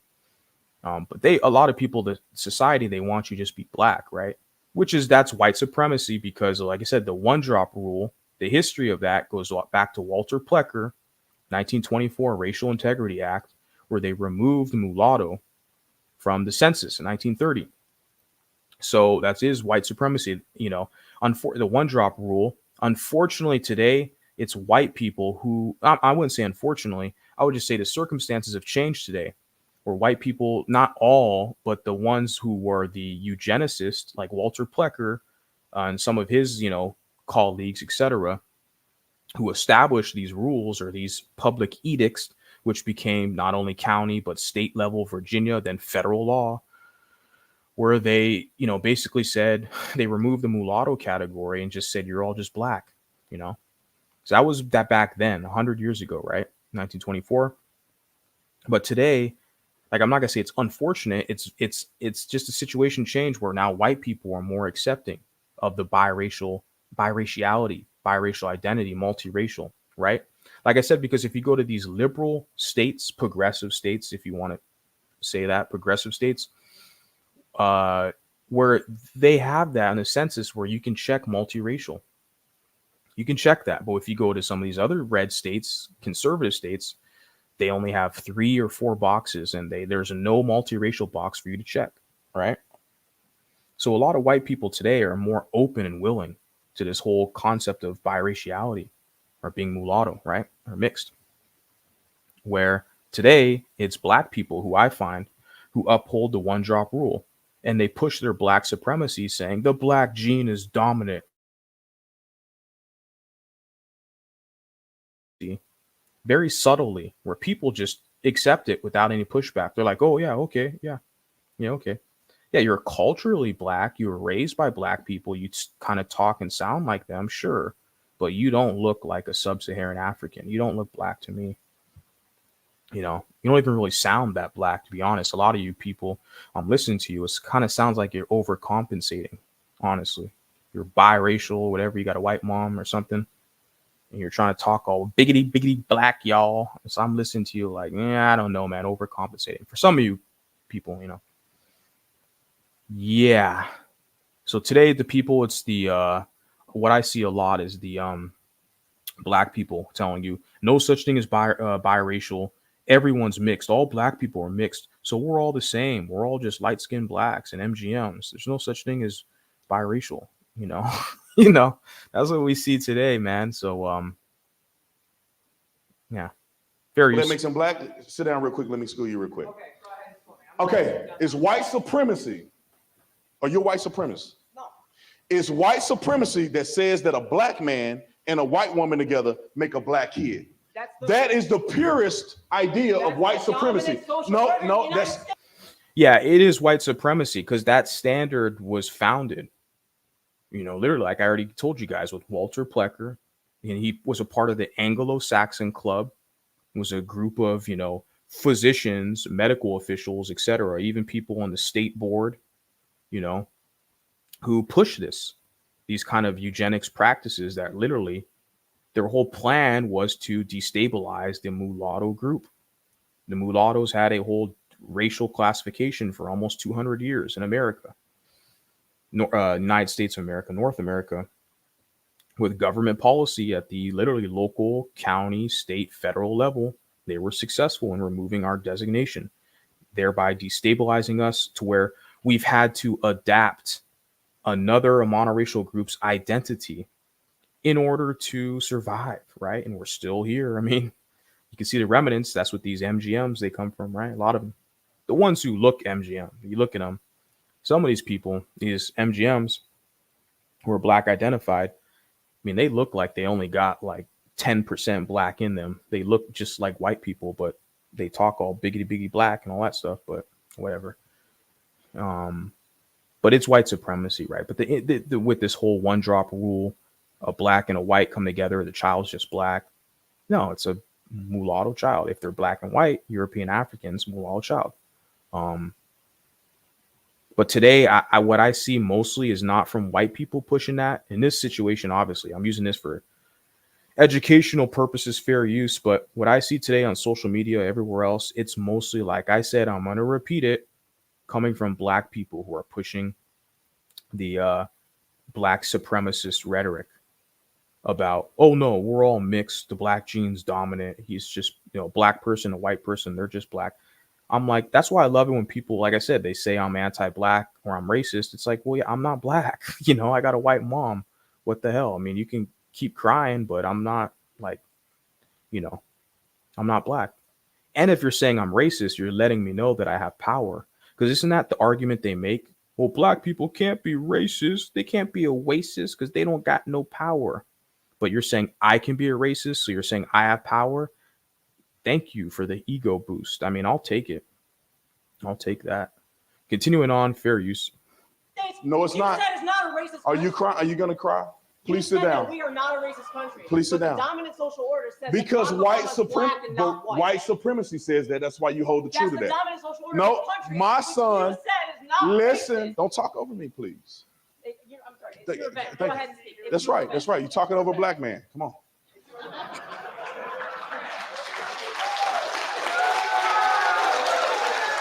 With all due respect, okay?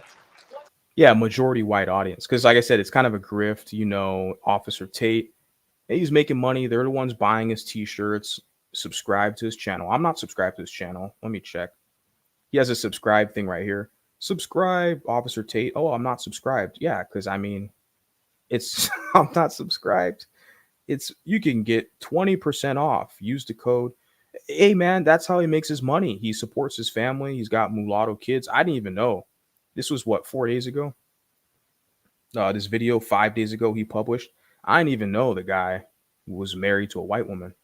He sounds all biggity biggity black. I thought he was just married to another black woman, but it kind of makes sense, his market, his audience, what he says. I don't know. I'm just saying I'm not even subscribed to the cat.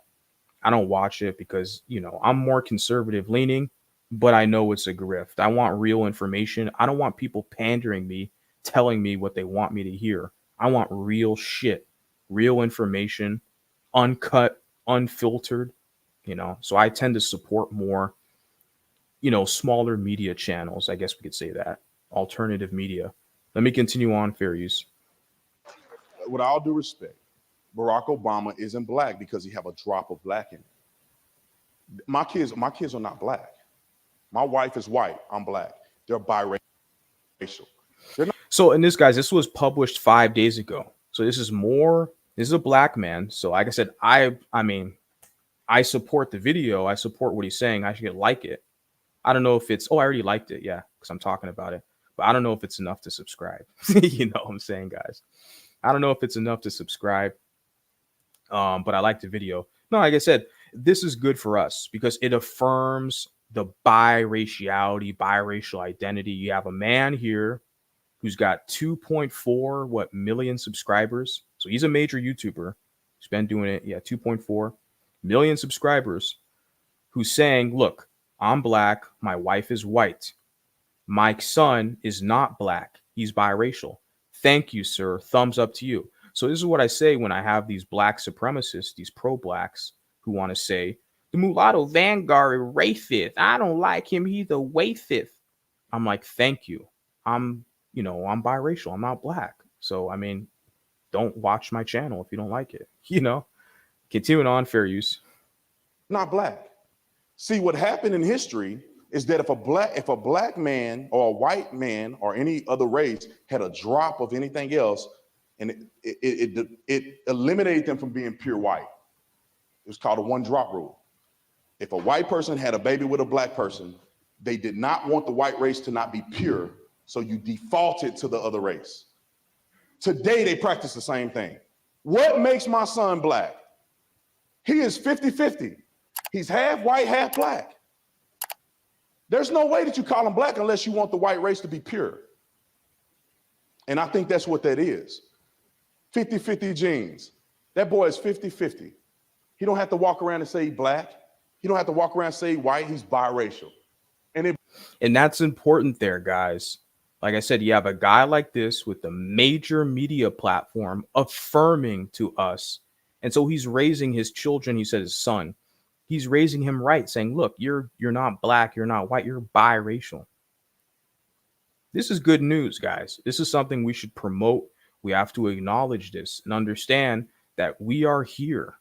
This is a new generation. So when you hear these older cats who were stuck in the 60s talking about civil rights and segregation, and I was up in Michigan during the riots and all this shit. Look, I'm not from that era, that environment. Okay. So respectfully, it's a new day today. We have biracial people here and we're affirming ourselves. I'm just one guy. Like I said, I'm speaking to younger people. There's going to be a lot more, hopefully with my efforts. I mean, I have to just, spice things up, not with the drama crap. I don't do that over here, but more with the entertainment value, producing content that is, that the public likes, that's digestible and entertaining and informative. Continuing on, fair use. I think it's done now.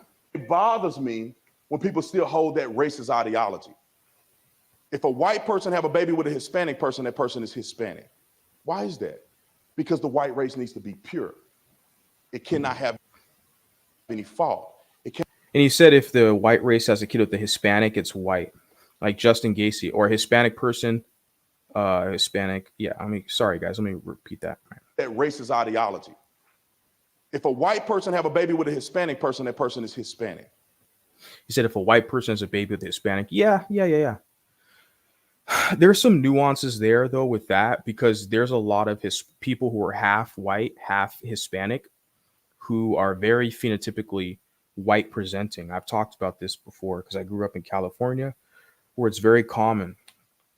You have biracials, not just black white. You have, I think, majority of biracials in California for sure are going to be half Hispanic, half white. And it depends. Some of them, yeah, they look more presenting Hispanic for sure, especially their skin tone, right? Could be more browner. But there's a lot of them who look more Caucasian presenting, so they could kind of pass, is what I guess you can say, right? So it kind of all depends. They can assimilate. I think it's easier for some of those groups because we, once again, guys, Hispanic in itself, the word Spain is in there, which is Europe, Spain, right? So Hispanic, you got to understand that they already, it's mestizo, a lot of the population, right? Mixed. So Hispanic is kind of like the light skin, I guess you can say, lighter skin Latino people, where Latino kind of means they're darker skin, more brown. They have more indigenous roots. I'm just giving you guys my observation. Whoever, disagrees could put a comment about that or whatever. But my general observation is more Latino. They're more browner skin, more indigenous roots versus Hispanic. They're more European presenting, more kind of Spanish roots. So what I'm saying is, if it's a white person, Hispanic person, they have a child, typically, for all intents and purposes, in a lot of cases, that child can be seen as white. So I just wanted to add that there's some nuances there. Continue on, fair use. Why is that? Because the white race needs to be pure. It cannot have any fault. It cannot have any mixing. They used to call it back in the day race mixing. That's why we have racism today in some capacities, is because of that very reason. They want us to be divided. Okay, I just wanted to share that.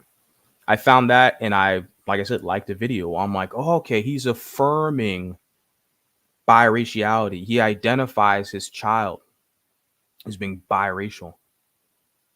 That's that's a beautiful thing. Yeah, we need more of that, man. It says here, Brandon doesn't seem to acknowledge the Hodge twins, probably because he wants to look like them. I don't even subscribe to those guys too. They clearly look biracial, the Hodge twins, but they're black identified. I saw a video of them recently, and they said something, because they started out as like doing workout videos, then they got into the conservative grift. The conservative grift's a big market, guys. I mean, you could see Brandon Tate's probably one of the more successful ones, but I'm not subscribed to I'm only subscribed to Amala, young lady, mulatto woman, but she's a conservative. Yeah, she's pretty to look at. She's mulatto, but I don't listen to her videos every day, but I am subscribed to her. She has over 1 million subs, but she has a network behind her helping her with her content. But she's kind of the pretty face for the message, right?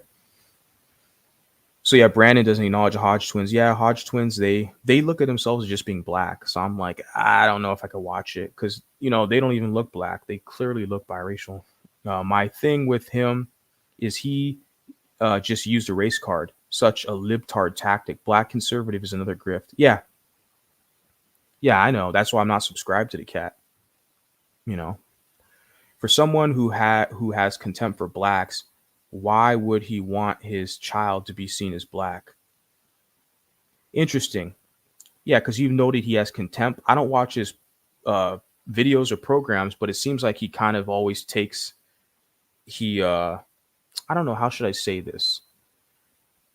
Yeah, you can see by the audience they're majority white, right? And I know enough about him to know that he's pandering to white people, right? But you use the word here, contempt for blacks. I don't know if I can say that because I don't watch his content like that.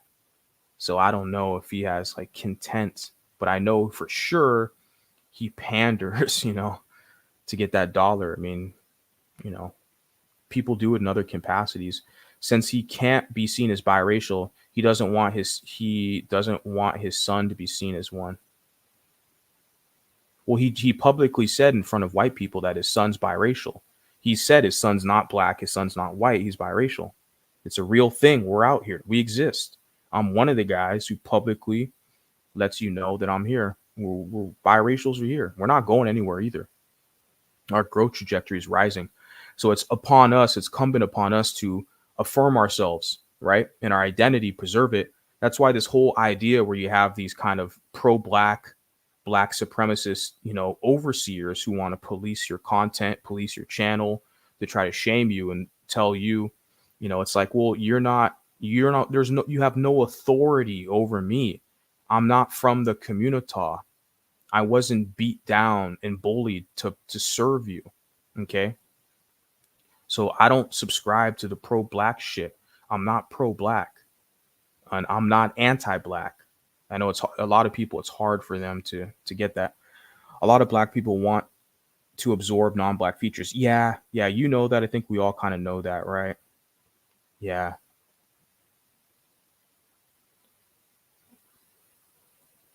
Yeah. MLS women to spread around for black men.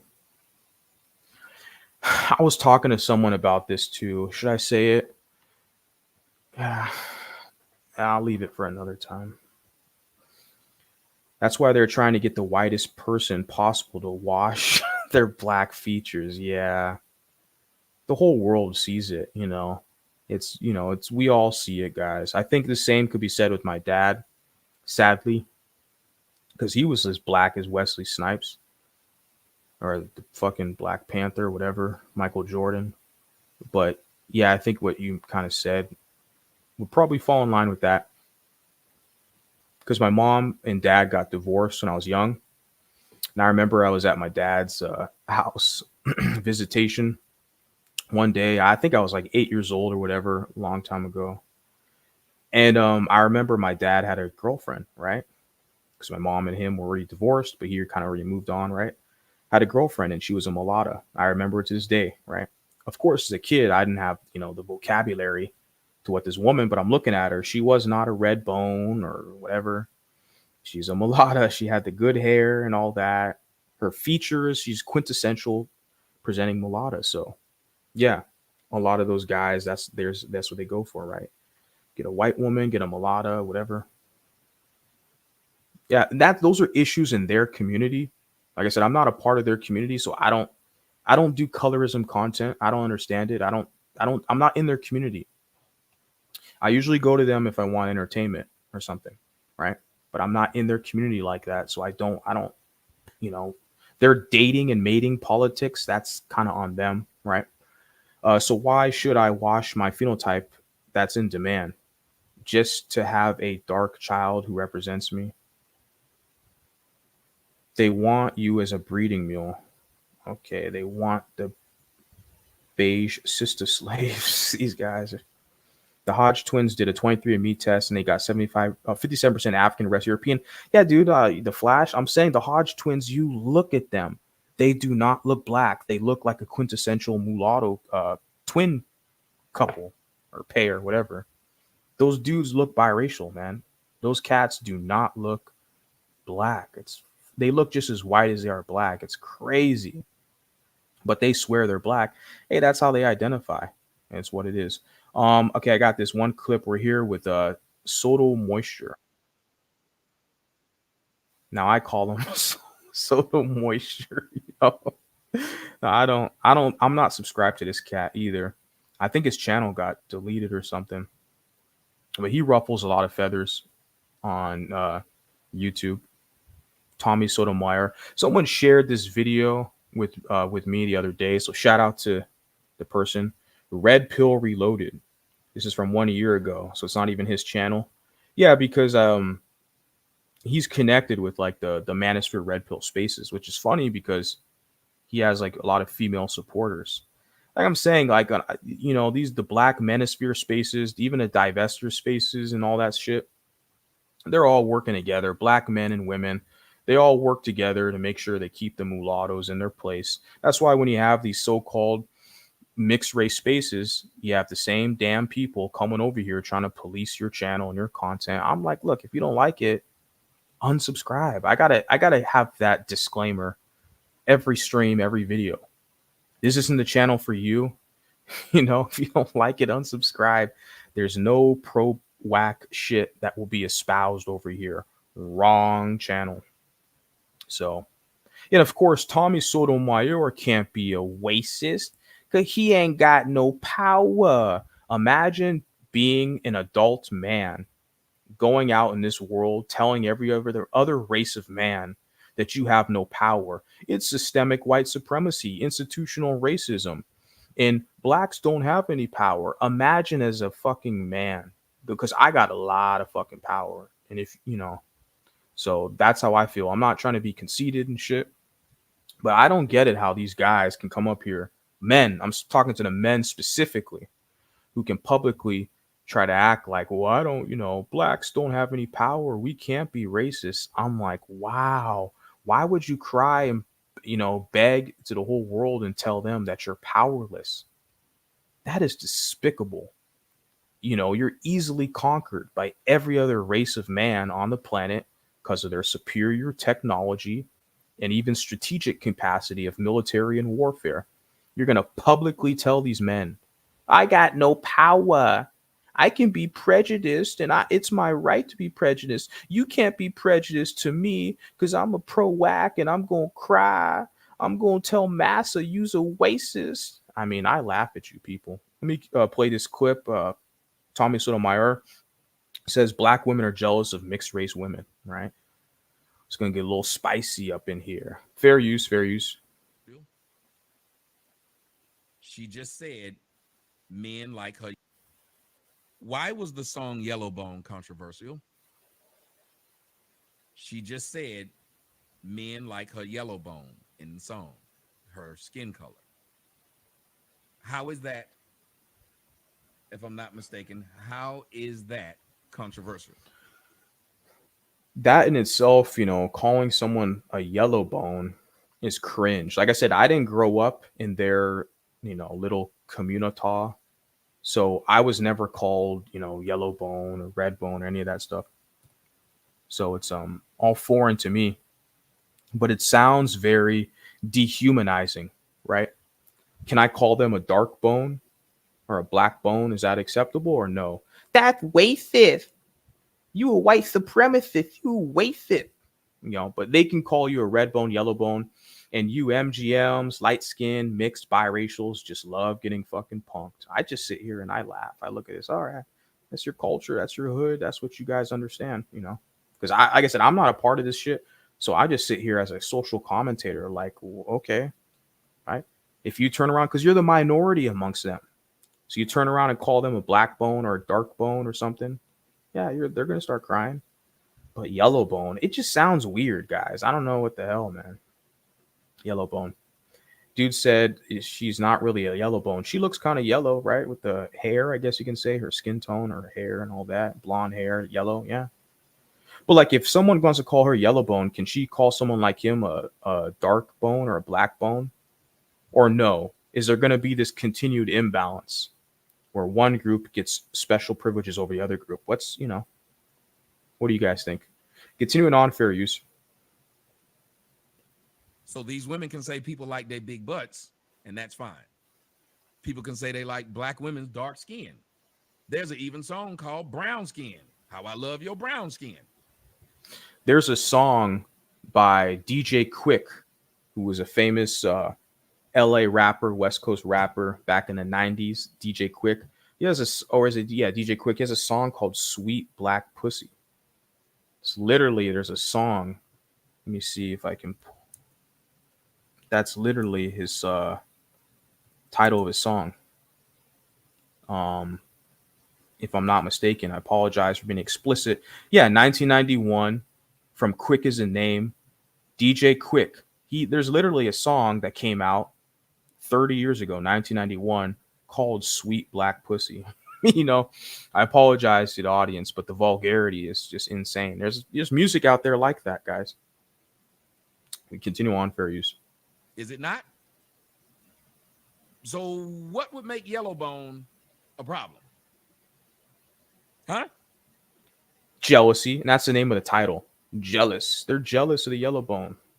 I need to get me some mulatto soap so my skin can look good like her.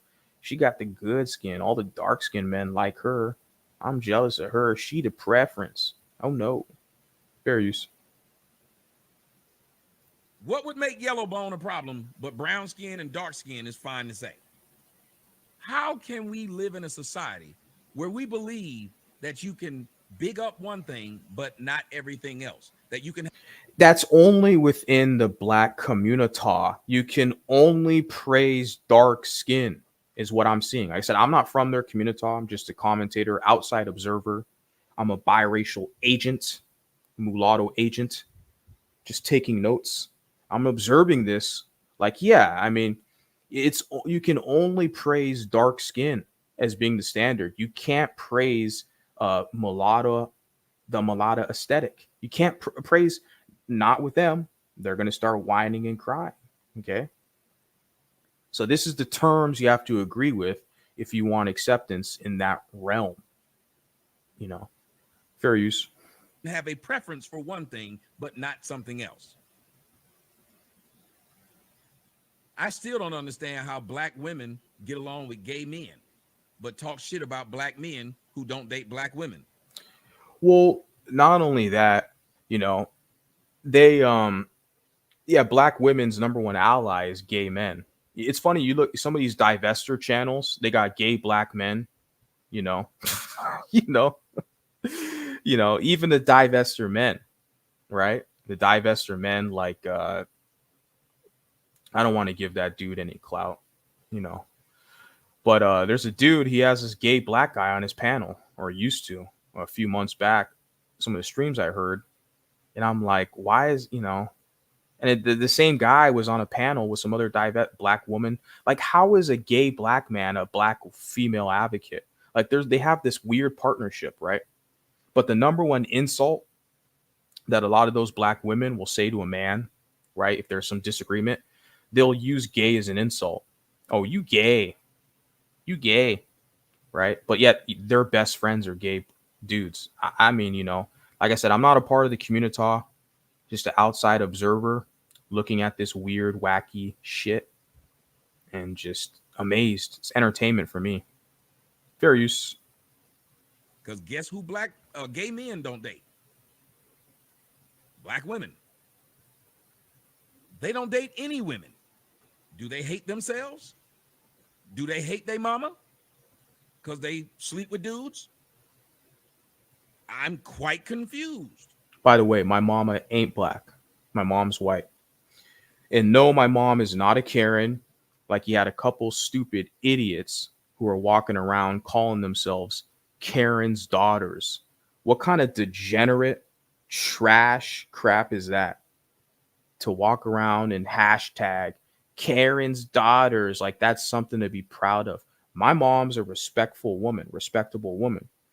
She's college, university educated, has a master's degree. My mom's not a fucking Karen. So when I see some of these idiots who are walking around calling themselves Karen's daughters, I mean, these are despicable creatures we got here, But yeah, my mom's white, so my mom ain't black. So I think it's another thing they kind of use on some of these people. Say, yo, mama's black, so you should kiss my black rear end because, your mom's black. I hear that, so that's kind of funny. Fair use. Yeah, so any of you gay people listen to the show right now, you hate your mama because you won't date a woman. Just so you know, you hate your mama. So her song Yellow Bone was a problem to black women. Strong black women.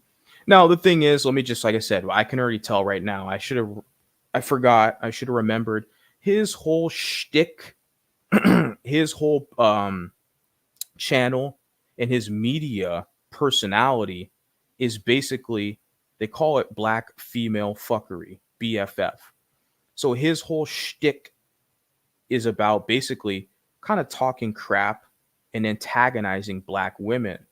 That's what he's built. His whole market is based off that. So I should have realized that.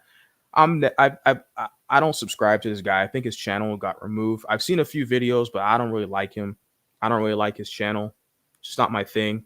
He says some shit that might be funny, but there's so many other funny people out here. But I remember, yeah, this guy is basically, his whole thing is about pointing out black women. You know, I'd like to see balance. I don't know. Does he call out black men? Because I like to see balance. I know a lot of people don't like him, but remember, guys, he's black, so he can't be a racist because he's a special victim, right?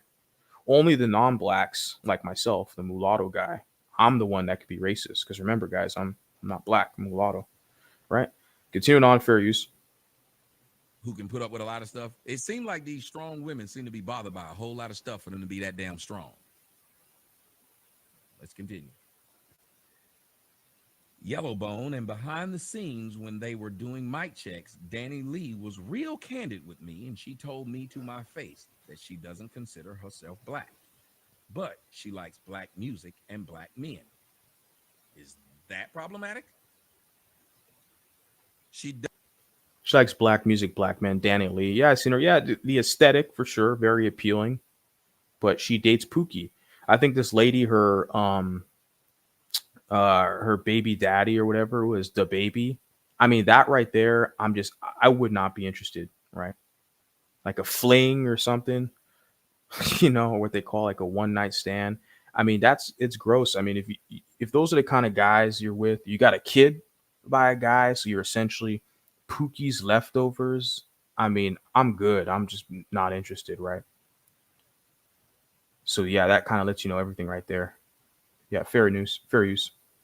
doesn't consider herself black, which she isn't. Yeah, you look at her, she doesn't even look black. I think she's mixed. She has admixture. I think she's like Dominican background or something, right? Yeah. She has a song called Yellowbone. Yeah, she doesn't even look black.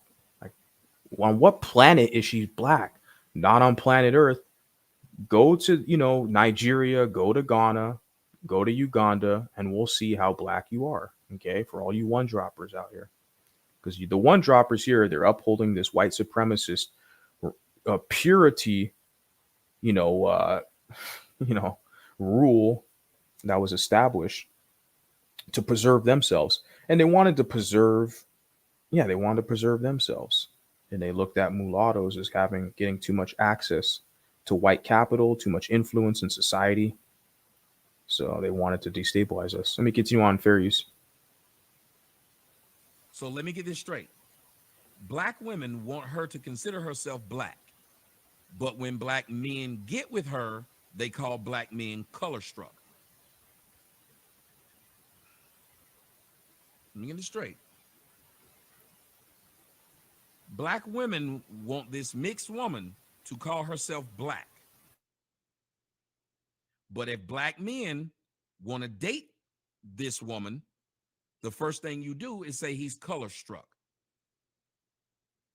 Why do you want mixed people so bad to claim black? Because the one drop rule is weaponized against mixed people, mulatto people specifically. In the black society in America, I'm not talking about if you're from Europe or the Caribbean or Africa. I'm talking about the United States of America, the black community, they weaponize the one drop rule against mulatto people to keep us attached to them as a subordinate, to serve them. That's why you see them trying to cry and complain about my channel. This isn't the channel for you. I got to keep reminding these people, I'm not uploading these videos for your ass. So I don't know why these people keep crying about me. You're going to cry about Tommy Sotomayor. You're going to cry about Brandon Tatum. I'm going to cry about everybody.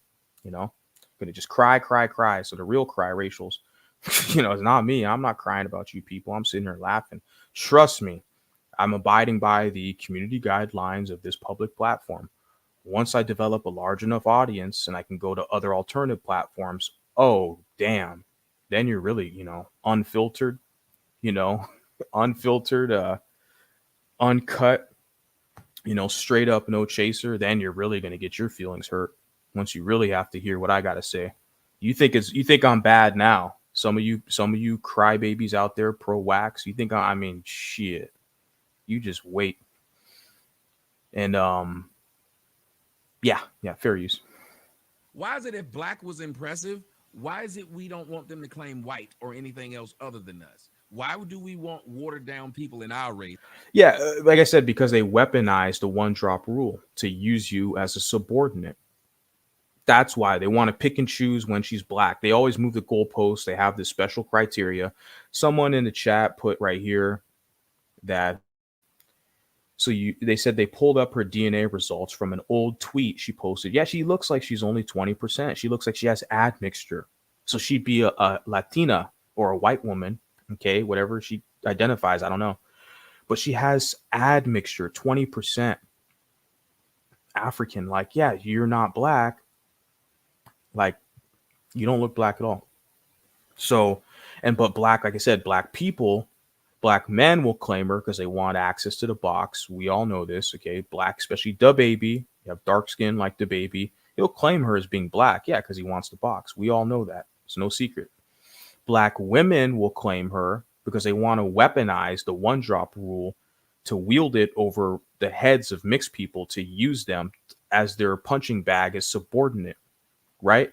But then when this woman, Danny Lee, or whatever her name, Lay, I don't know how to pronounce it, when she gets a dark skinned man, they're going to call her the preference. Well, she's not even black.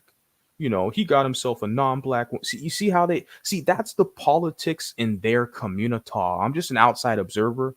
I'm just a mulatto agent gathering data, laughing at you people. Okay. So this is what I see. This is not, I don't abide by these rules, but I see how the goalpost is moved. But these are the rules. I see that people who are in those communities, that's the criteria they establish. The goalpost is constantly moved. They weaponize the one drop rule against these mixed people, right? So when they can use them, when it benefits them, right? For political influence, for social clout, and also for the numerical, point to have the numbers. They want the numbers, right? So they'll use you when they can use you. That's why they call your ass a yellow bone, like a dog, a mutt, red bone, yellow bone. It's like a dog, so it's like a bone, right? Like I said, once you call him a little dark bone, right? He's gonna start whining and crying. You colorist and racist, right? But yeah, that's kind of dehumanizing this whole bone concept. Yeah, because they want to use your ass. You're a subordinate. You're there to be used by them to serve them, right? You're in their community. That's have fun, right? But that's what you see with this weaponizing of the one drop rule, right? Eventually, some of you people that are listening to this, you're gonna wake up, right? Continuing on, fair use. But the other half of the race that we claim we're better than, the white side, they don't go around trying to force mixed people to claim white. So apparently they take more pride in being white, especially since y'all love to point this out. White people's numbers are dwindling. So if white people's numbers are... Yeah, but the black numbers are dwindling in North America too. And a lot of times because the blacks are mixing in with other groups, right? Because they don't like themselves, a lot of them. And so then the black immigrants are coming to America and their numbers are growing, right? So the black numbers are dwindling as well. I mean, they got to replenish it with immigrants. So the FBA, so I'm like, because I remember that too. They love to point out, to kind of pat themselves in the back. The white numbers are dwindling. Yeah, but it's not like the black numbers. You can only weaponize the one drop rule and, hoodwink mulattoes for so long. How much longer? See, that's why they're scared of me. They're scared of the bi-racist mulatto agents on YouTube. They're scared of me, right? Because people are waking up. They're starting to question these things like, oh, I see. You're not going to use my ass, not for free. How much you paying? You want me to promote your channel? You want me to go back and forth with your knucklehead ass? I mean, how much are you paying? I'm not going to, there's no free promotion. I'm not going to put the cape on for free out here. And that's the whole thing I'm trying to tell other mulattoes. You guys got to start, you got to renegotiate your position, your contract, the social contract. What are you getting out of the deal? Because this fake black acceptance where they can revoke your black card. If you vote for Republican, they're going to revoke your damn black card. You got to vote for Democrats and be a proud victim if you want acceptance into the community. So it's very, minute and very pathetic like that, like minimal things, just political things, right? Your voting is not aligned with them. You didn't vote for Joe Biden. You voted for Trump. I was telling you a while ago, I remember this one lady. I don't even want to get into that. Another subject. Fair use. are dwindling, why will they still not claim mixed people? Wouldn't they want to claim mixed people so they can up their numbers? So apparently white people aren't as desperate as black people. And the thing is, what I can say on that is with the white groups, now there are a lot of extreme purists for sure, right? But I think generally what I can see is that there's a lot of Arabic people in a Middle Eastern. When they come to America, they're classified as Caucasian, so they can get into the white group, right? Especially can intermarry and assimilate essentially into their group. Same thing I pointed out earlier with Hispanic. Okay, I grew up in an environment where it was very common in the Southwest of the United States, where you have a large Mexican population, Hispanic population, where they can kind of marry in and assimilate into white society, so they can be calculated, counted as white.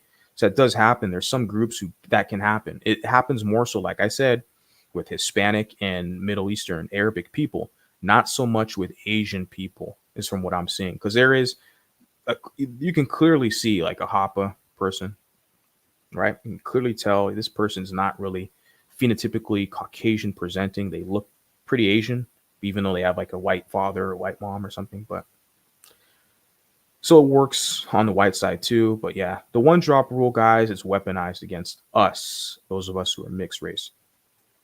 I'm just pointing it out. I'm just an observer. Fair use. Black people are just desperate, period. And white people are not that desperate. It's funny because I think majority of his audience is black. I'm pretty sure, right? Majority of his audience is black, if I'm not mistaken. I don't know. What do you guys think? Shit, I think the majority of my audience is black at this point. I got a lot of hate watchers, a lot of people that hate watch and shit. I love it, man. I think it probably a majority of my audience is black. Fuck, I gotta look at the analytics because I'm surprised because a lot of these, like I said, a lot of these biracials, mulattoes, they're just trying to fight for their way in the black community, right? They're trying to find a black ass to kiss to serve them so they could be that token biracial. Kind of similar how a lot of black people want to be that token black person around whites. I see a similar trend with these biracials. Well, a lot of these biracials, say most, are black identified, right? Just looking for a black ass to kiss. So kind of makes sense, So I think I scare and startle people. They see my position, my delivery, right? Not your average, everyday biracial. Yeah, a little different over here. Continuing on, fair use. This is how stupid black people are.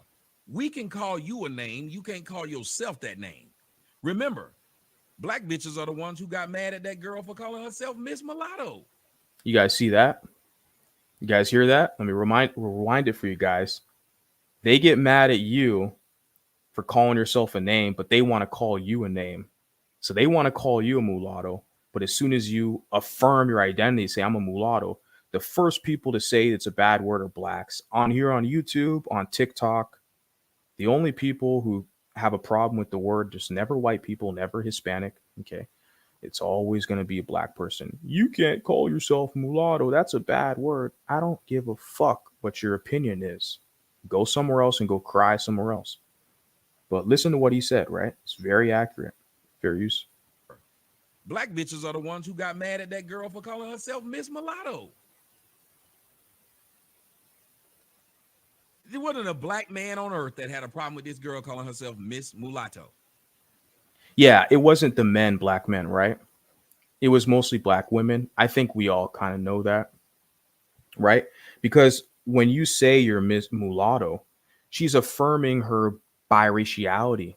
Because I had a discussion with this behind the scenes where with some other cat in one of my social media groups. And we're like, you know what? Yeah, I tend to think, like I said, most of these biracials are black identified, which they are. You listen to them talk, you can tell. Yeah, they are. And even Miss Mulatto, you listen to her, how she talks. And you're like, yeah, of course you rap and all this stuff. But I thought about it and I was like, you know what? Yeah, the fact that she used the name Mulatto, that right there is an indicator that she is affirming her identity. She's upholding her European side as well, equally with her black side, that there's balance. She loves her mom and her father. So it triggers people, especially the black women, because they want you to be a servant, a mule underneath them so they can punk you and pick on you and use you, right? So she was affirming herself saying, I'm mulatto, but that was her market base. She sold her music. So the consumer market, right? She was selling her rap product to the community so they can promote all their degeneracy, drug use, and you know, fornication, right? So she's selling that stuff to them. They're the market, they're the buyers. So they kind of convinced her to change her name to Lotto. Don't say Miss Mulatta. You're saying mulatto. It's a bad word because you're upholding your white side. That's racist. You got to be a proud victim like us. So you got to identify with us. Don't use mulatto. So yeah, we all see it. Only a few of us have the balls to say it. And over here on this channel, this is what you're going to hear. Continuing on, fair use. Sound like some shit I get at Starbucks. Nobody has a problem with that.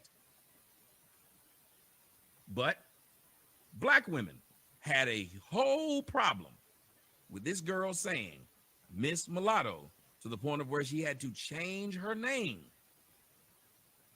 from. Now, did she have to? She was pressured to because that's the market. See, I'm not begging blacks for money. I'm not begging blacks to subscribe. I'm telling people, if you don't like my content, if you don't like the way my delivery, unsubscribe. And I think a lot of people who are watching my shit aren't even subscribed. I got hate watchers. I don't need your fucking subscriptions, your followers. I don't give a shit, So, what the difference is with me and Miss Mulatta, right, is that's her market. I'm going to reiterate, say it again. Okay, she's selling her rap product, her music that promotes degeneracy, what did I say earlier? Fornication and drug use, the rap, hip hop crap. She promotes that, right? Music, and she sells it to them, to their community.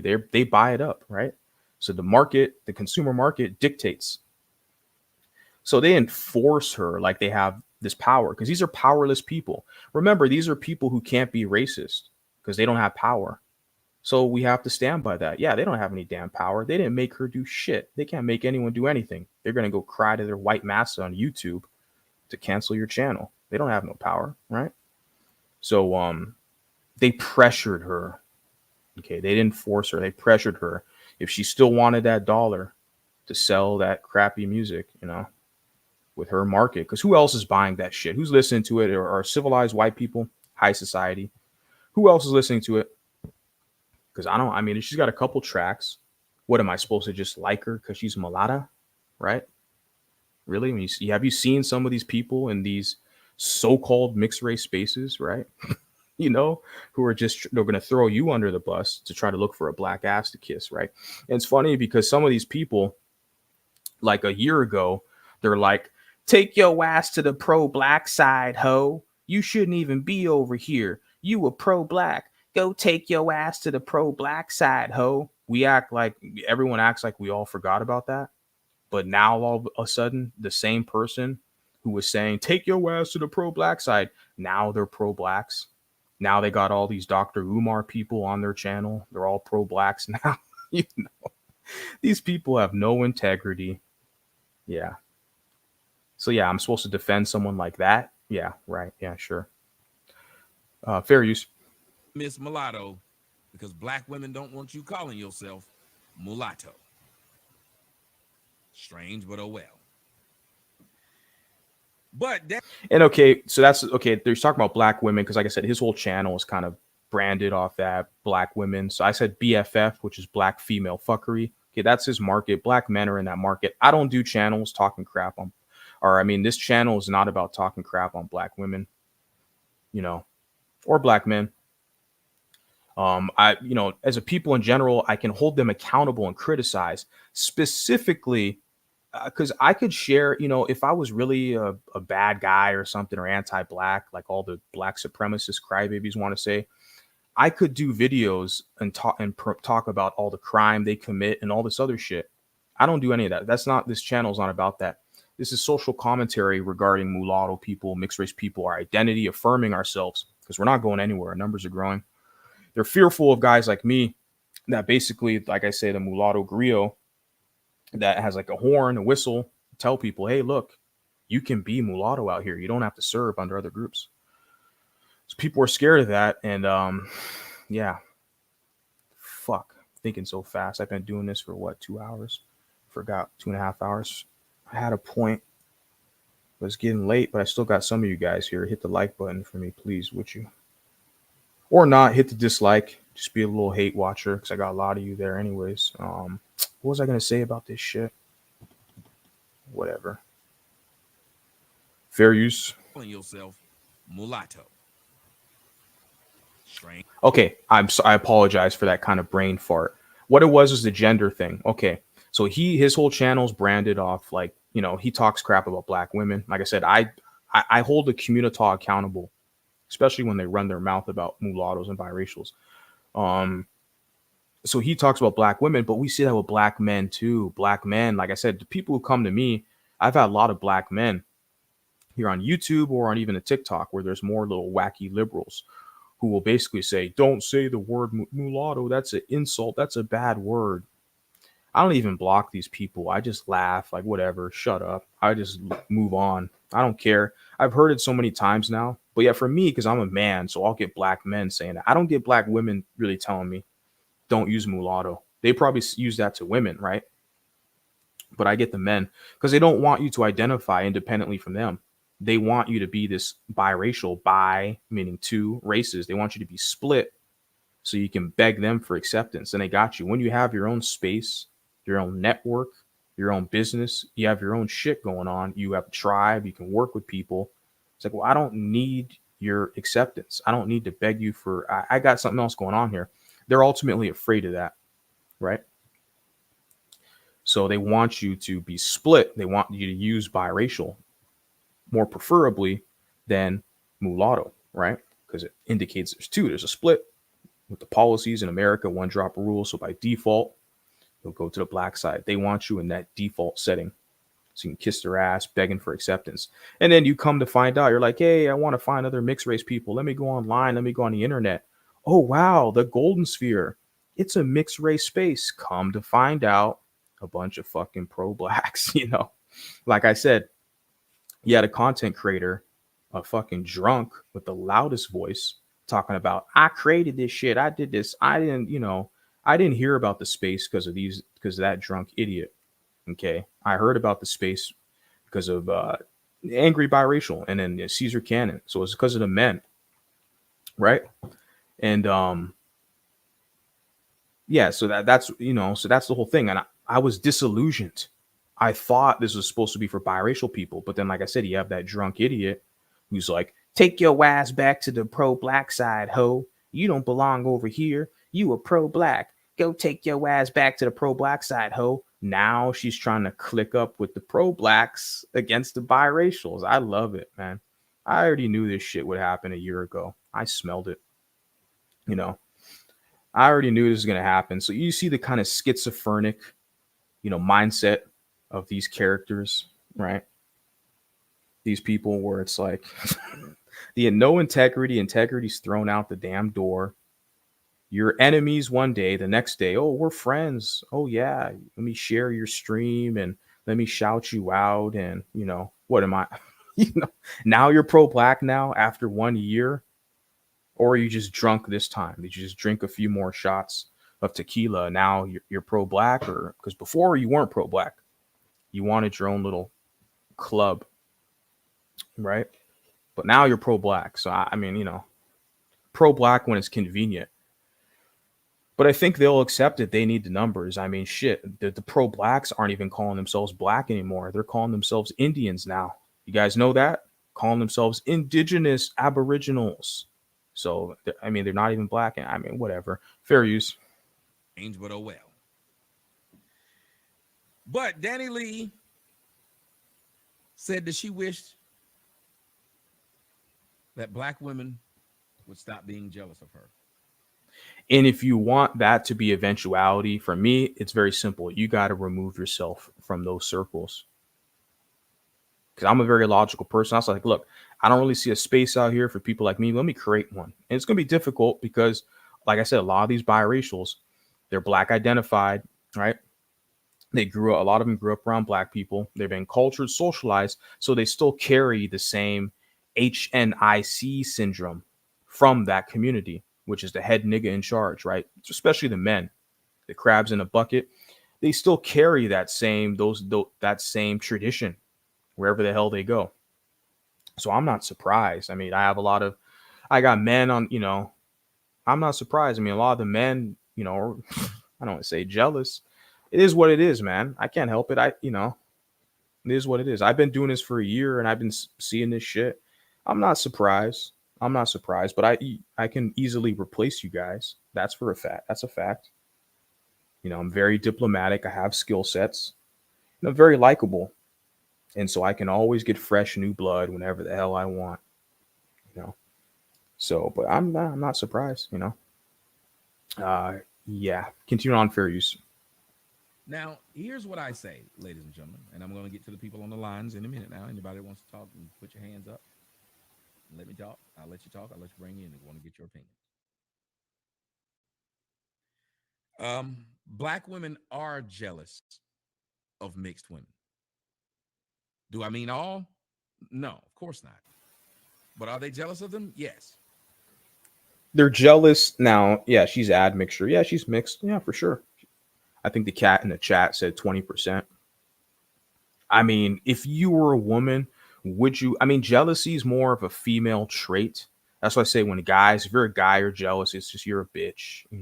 The envy, because it's a very feminine trait.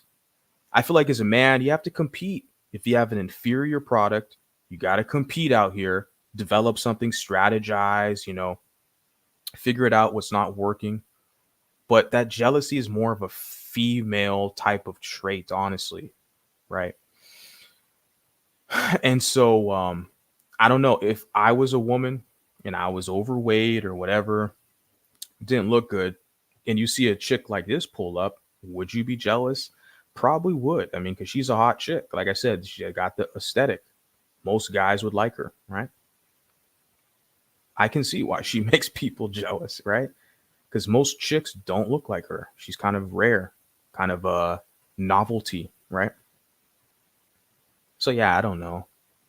Am I jealous of what, Patrick Mahomes or one of these athletes who's going to fight this weekend? What, Crawford? No, those man work their ass off. Shout out to Crawford. I think I'll probably who am I rooting for, Crawford or Spence? Probably say Crawford because I met Crawford. He's a cool cat. He's my size. Top-notch boxer. Am I jealous of the man? No.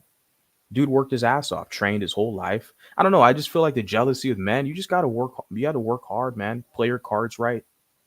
Be coachable. Jealousy seems like it's more of a female thing. But you guys notice there's a lot of dudes out here jealous of me. They're creating whole streams of me. And I don't think I mentioned any names tonight. I've been doing this, 2.5 hours?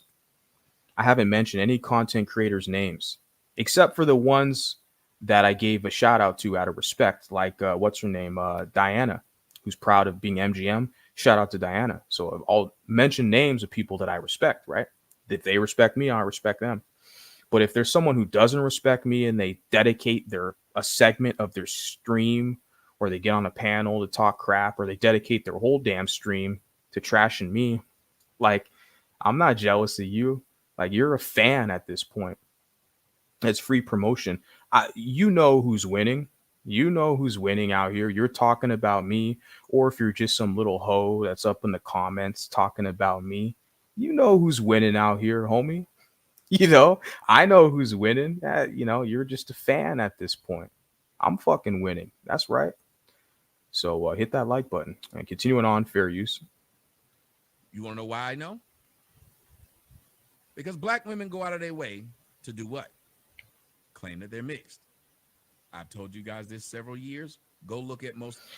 Well, okay, like I said, he's very biased because he paints everything as far as black women, but we got to call the men out too, okay? We got the men doing the same crap. Look at the golden sphere, the so-called mixed race spaces. You got men blacker than Michael Jordan, who are telling you that they're part Indian and that they're mixed.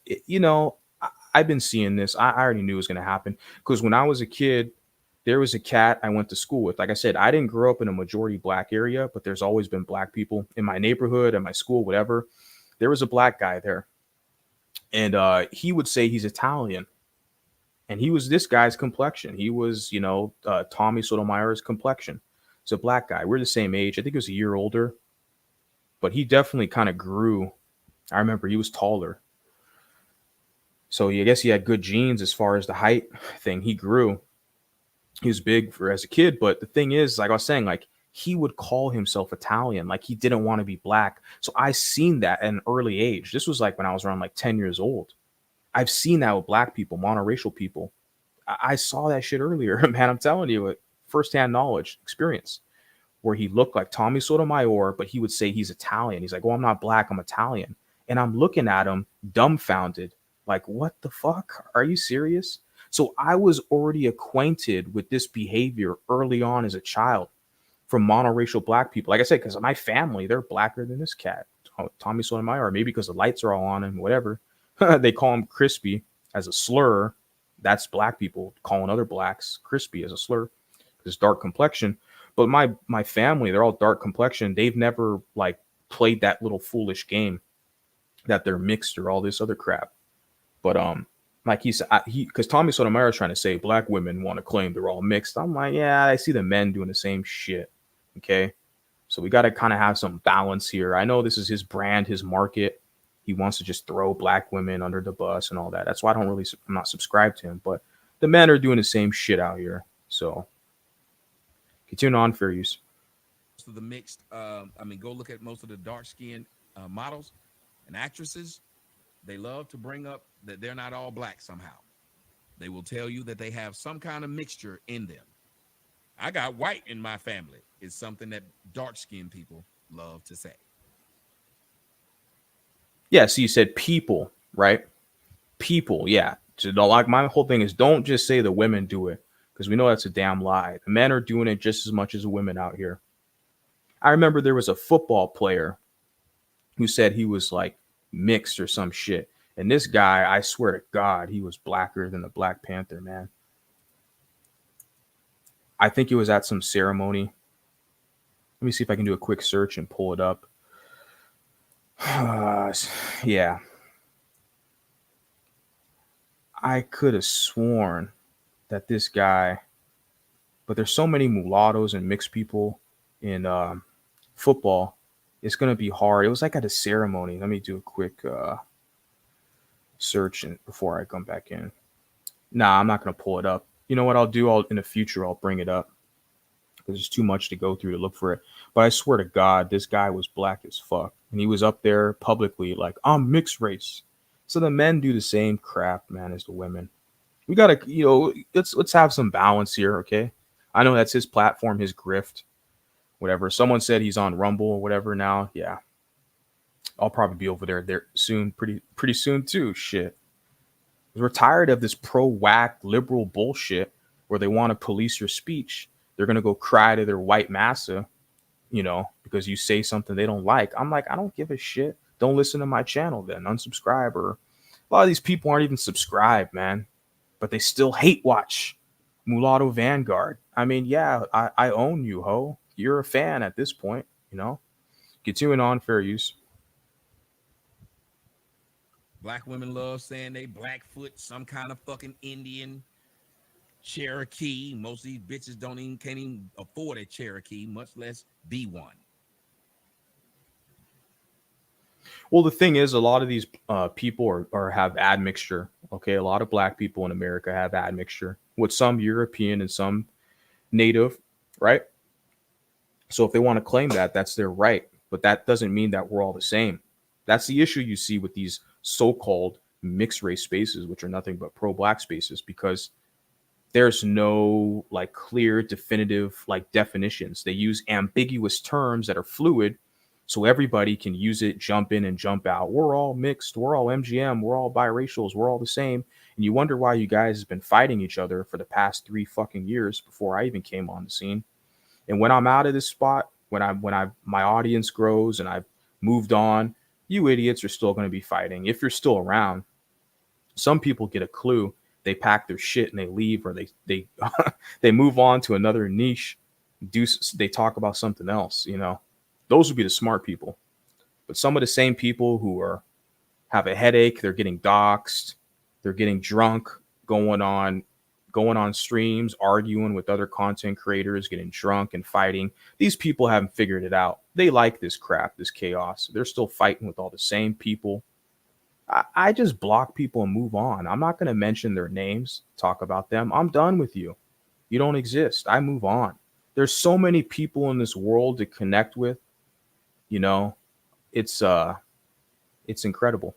Continuing on, fair use. But they always talking about. Somebody said her claim to fame is sleeping with the baby. That's it. Well, I'm not talking about her claim to fame. Apparently, her claim to fame is still bothering black folks. Yeah, it's funny. Her claim to fame bothering black folks. Her just existing, being the preference, is the yeah. You're right. The claim to fame is the baby. The fact that the baby is a rapper that people acknowledge lets you know the culture where it's at. You have a black man, okay, an adult, a black man whose stage name, his alias, his name is Da Baby. That lets you know everything about the culture. And of course, this woman spreads her legs for a guy like that, right? Of course. Yeah, have fun. Yeah. But as a taxpayer, they're rich, they're wealthy people, both of them. So they're, but you have people that are lower end who do the same type of stuff. There was one chick on Instagram. She's a mulatto chick, right? Biracial. And I don't know. I saw her profile popped up, whatever algorithm. So I followed her. But I saw a few live streams of her. And of course, I saw the bastard kids that she had and just the way she presented herself and talked. After I just, unfollow. I can't, I'm disgusted by it. I don't want that culture anywhere near me. I'm sorry. Yeah, continuing on, fair use.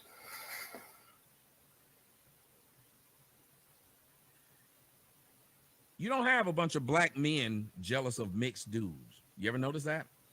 You don't hear a bunch of black men complaining about a mixed dude. Cap. Like I said, I had to watch this shit because he's so biased, man. It's all just fucking cap. Black men ain't complain about mixed dudes, right? Whenever a mulatto athlete wins big, like the Super Bowl, Patrick Mahomes, they're crying and complaining, right? They're crying and complaining because The Rock gets selected in roles and a dark-skinned man doesn't get selected.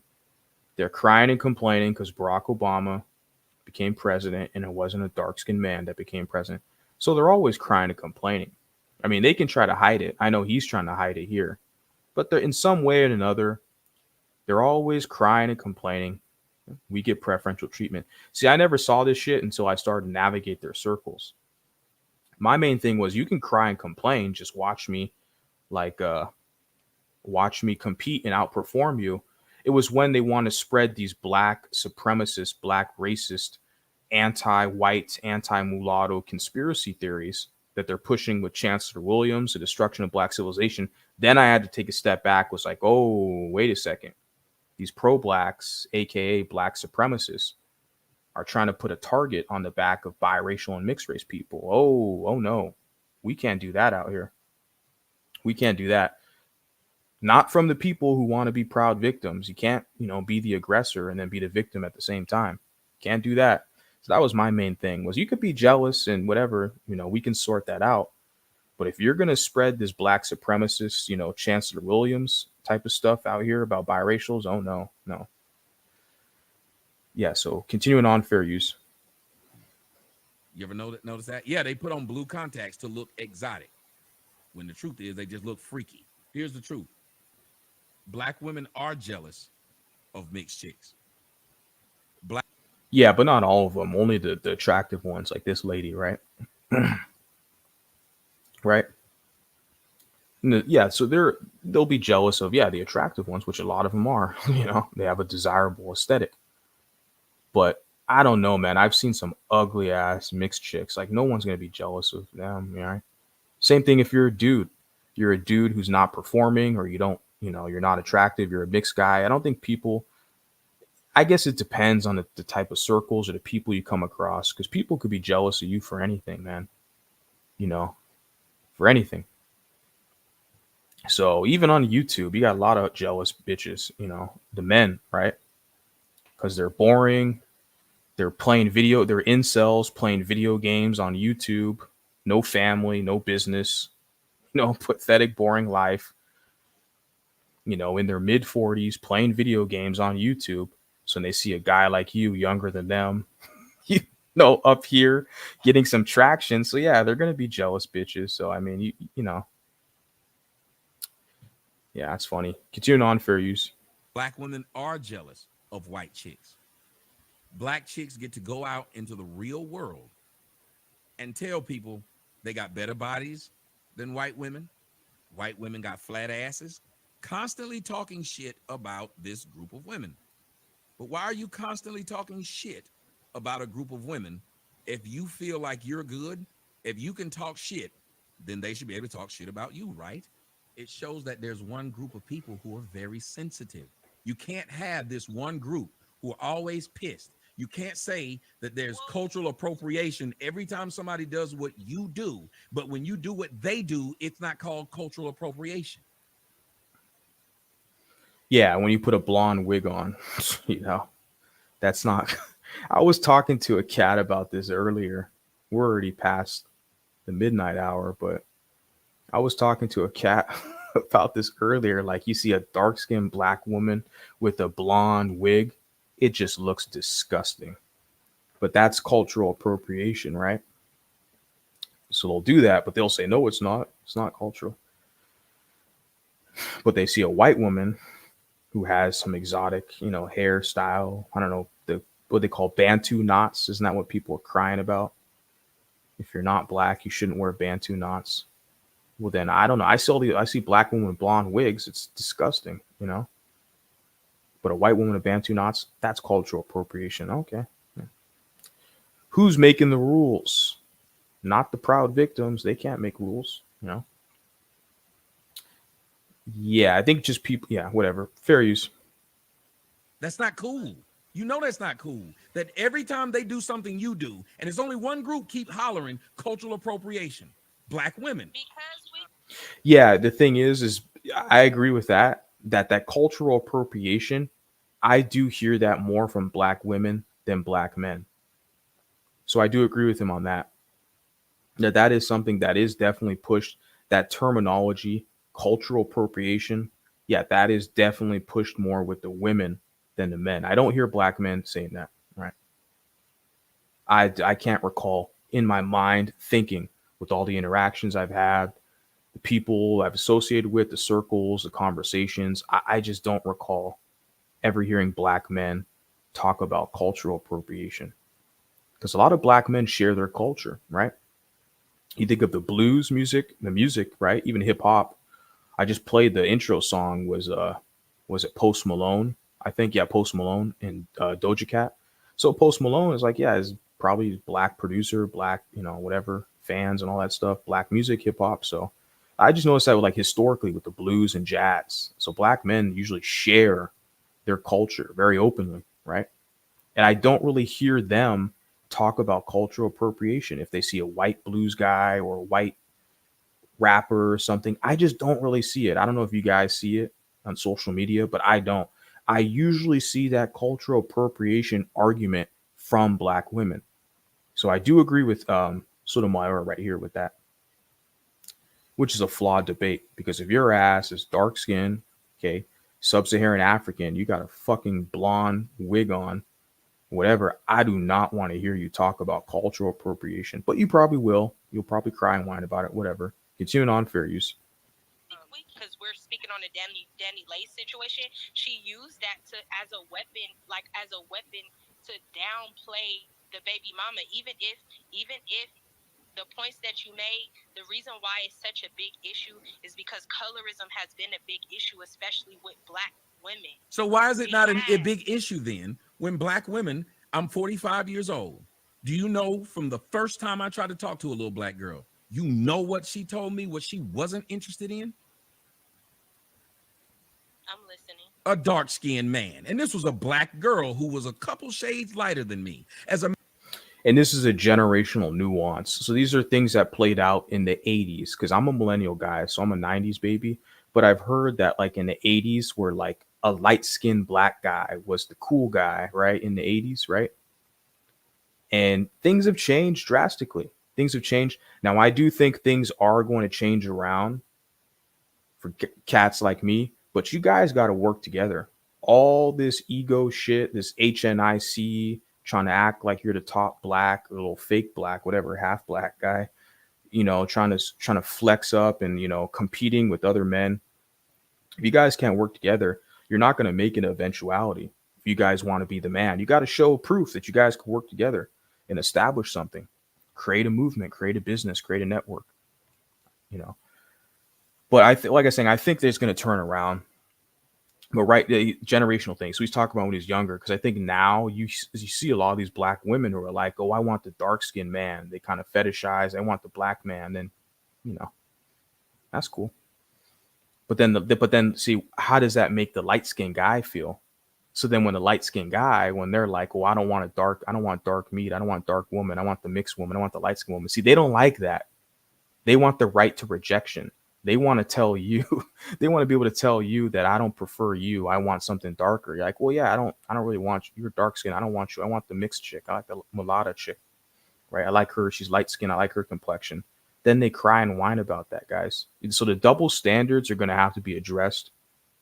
And of course, I'll address it here on this channel for sure. But damn, I've been going for a minute, almost done here. Fair use. Matter of fact, do you know that there's a guy named Tariq Nasheed who's supposed to be pro-black? Do you know what his name for me is? And he got a whole character about it. Guess what it's called? Crispy.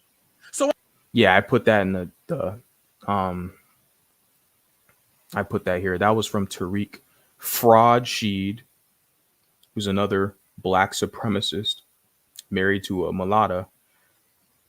He pushes the anti-mulatto, right? Chancellor Williams, he's making money with his documentary, right? Is making money spreading anti-biracial hate.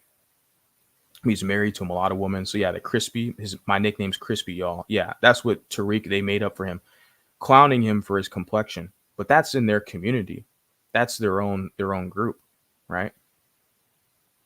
I don't really hear white people use that terminology and those type of words.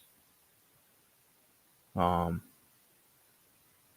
yeah, that's your group. Have fun, fair use. Oh, I'm crispy black at 45 years old, getting called blackie and smoked by other black people. But the only see, that's the thing, other black people. That's critically important, because they're going to cry and whine about racism and white supremacy. These old losers who are on the internet crying about racism. I can't take you hoes seriously. Old fucking losers crying on the internet about racism. And these people have no no accomplishments in life, especially the same people who talk about how other people are racist and anti-black, and then we have receipts of these people using homophobic slurs and other racial slurs. We got receipts on y'all ass.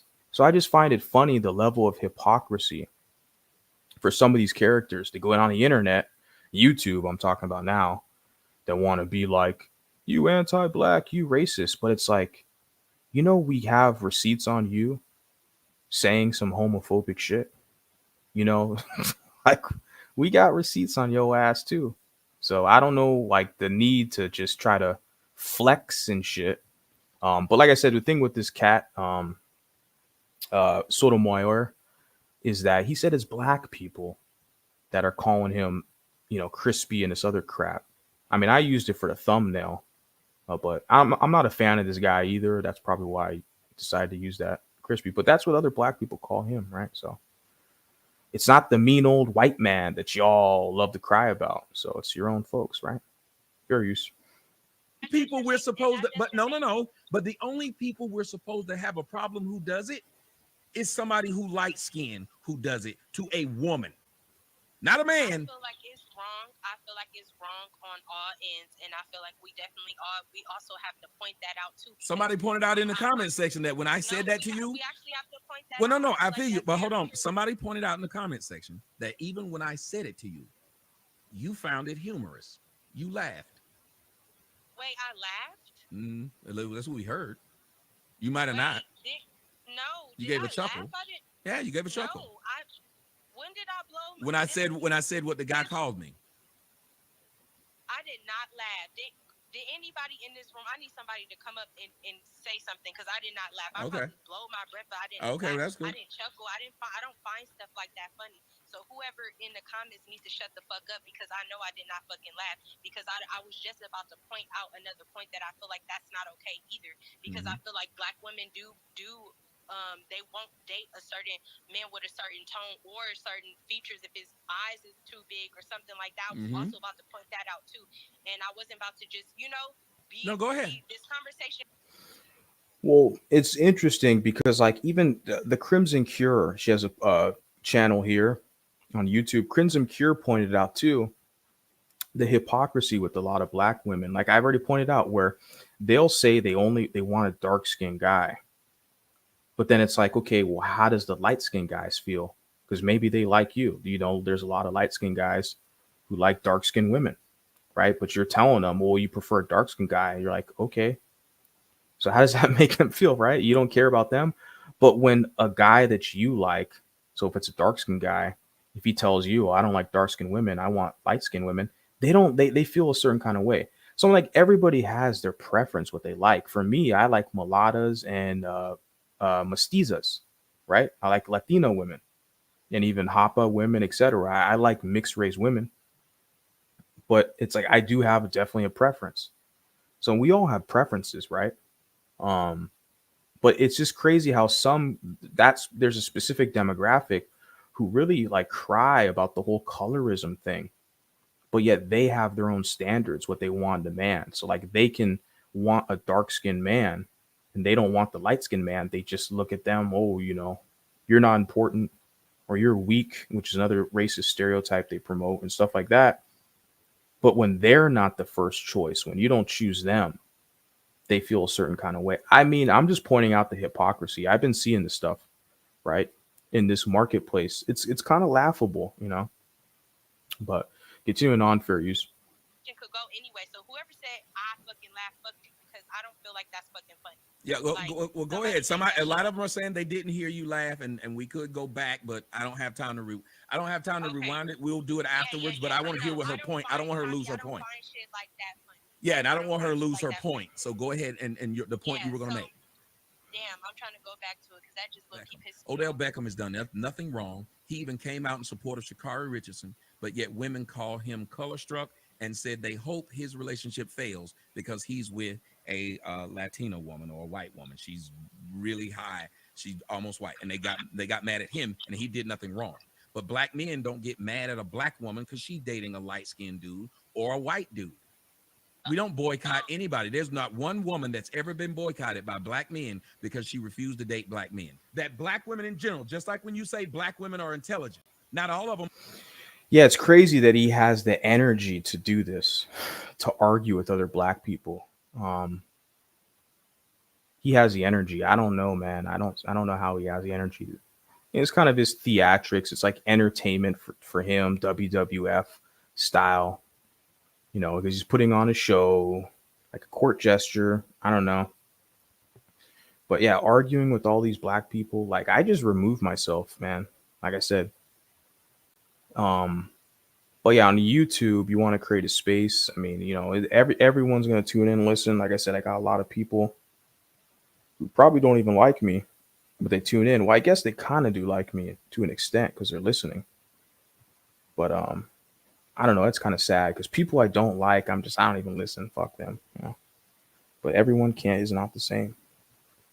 But I don't have the energy for this to argue with people and all that. I'll just drop a video, upload a video. I got one coming out in several hours. We're already in the next day. Shit. I'm going to have a video I'm going to premiere about someone who dropped a comment on one of my videos, and I'm going to provide some commentary on that. So I feel like that's better how I deal with situations. I'm not going to drop the link tonight. I already went on, guys, 3 hours. You know, I didn't really intend on being here this long, but since we're here, right, let's do it. Hit the like button, guys. Appreciate you. This is about 1 minute left, then I'm going to do closing. Omar, when you say black women are beautiful, are all of them beautiful? When you say black women are educated, does that mean all of them are? Why is it that I can say black women are something, black girl magic, and apparently nobody ever says not all? When I say black girls got fat asses, nobody ever says not all. When I say black women got the best bodies, nobody ever says not. Yeah, I'm kind of annoyed, have a headache from that because of theatrics there. Like I said, that's his shtick. His channel is the black women this and black women that. So I don't care, man. At the end of the day, I see a lot of you people teaming up against mulattoes, and that's when I come in here and do my thing. So shout out to all the people who are commenting. And those same BW will call men gay. Yeah, their best friends are gay, but they'll call somebody gay. Yeah. I mean, there's even biracial women like that. There's a couple biracial women. They have a gay guy who always jumps up on the panel, who has to beg to speak. And they'll be calling that same guy and them, they'll be calling guys gay and soft. And they're emotional. But I'm like, your best buddy there on the panel is gay. Like, what the hell? Why are you insulting people? Like, that's your supporters over there. Fucking weird people, man. They don't respect those gay guys. They only use them as gossip buddies. Bingo. Appreciate you. Yeah, that's all it is. That's what's up. So you know what's up. You see it. They don't even like those gay guys. They're like disposable to them because they're men, because you're dealing with a lot of these misandrist, anti-man haters, right? Divorcees, baby mamas. So they don't even respect men. They don't respect, the gay guys because they're still men. But like you said, they're gossip buddies. They can sit up there and giggle. You're right. He's weak. And they can talk crap about other men. Yeah, it's fucking gross, man. Gossip buddies. Yeah.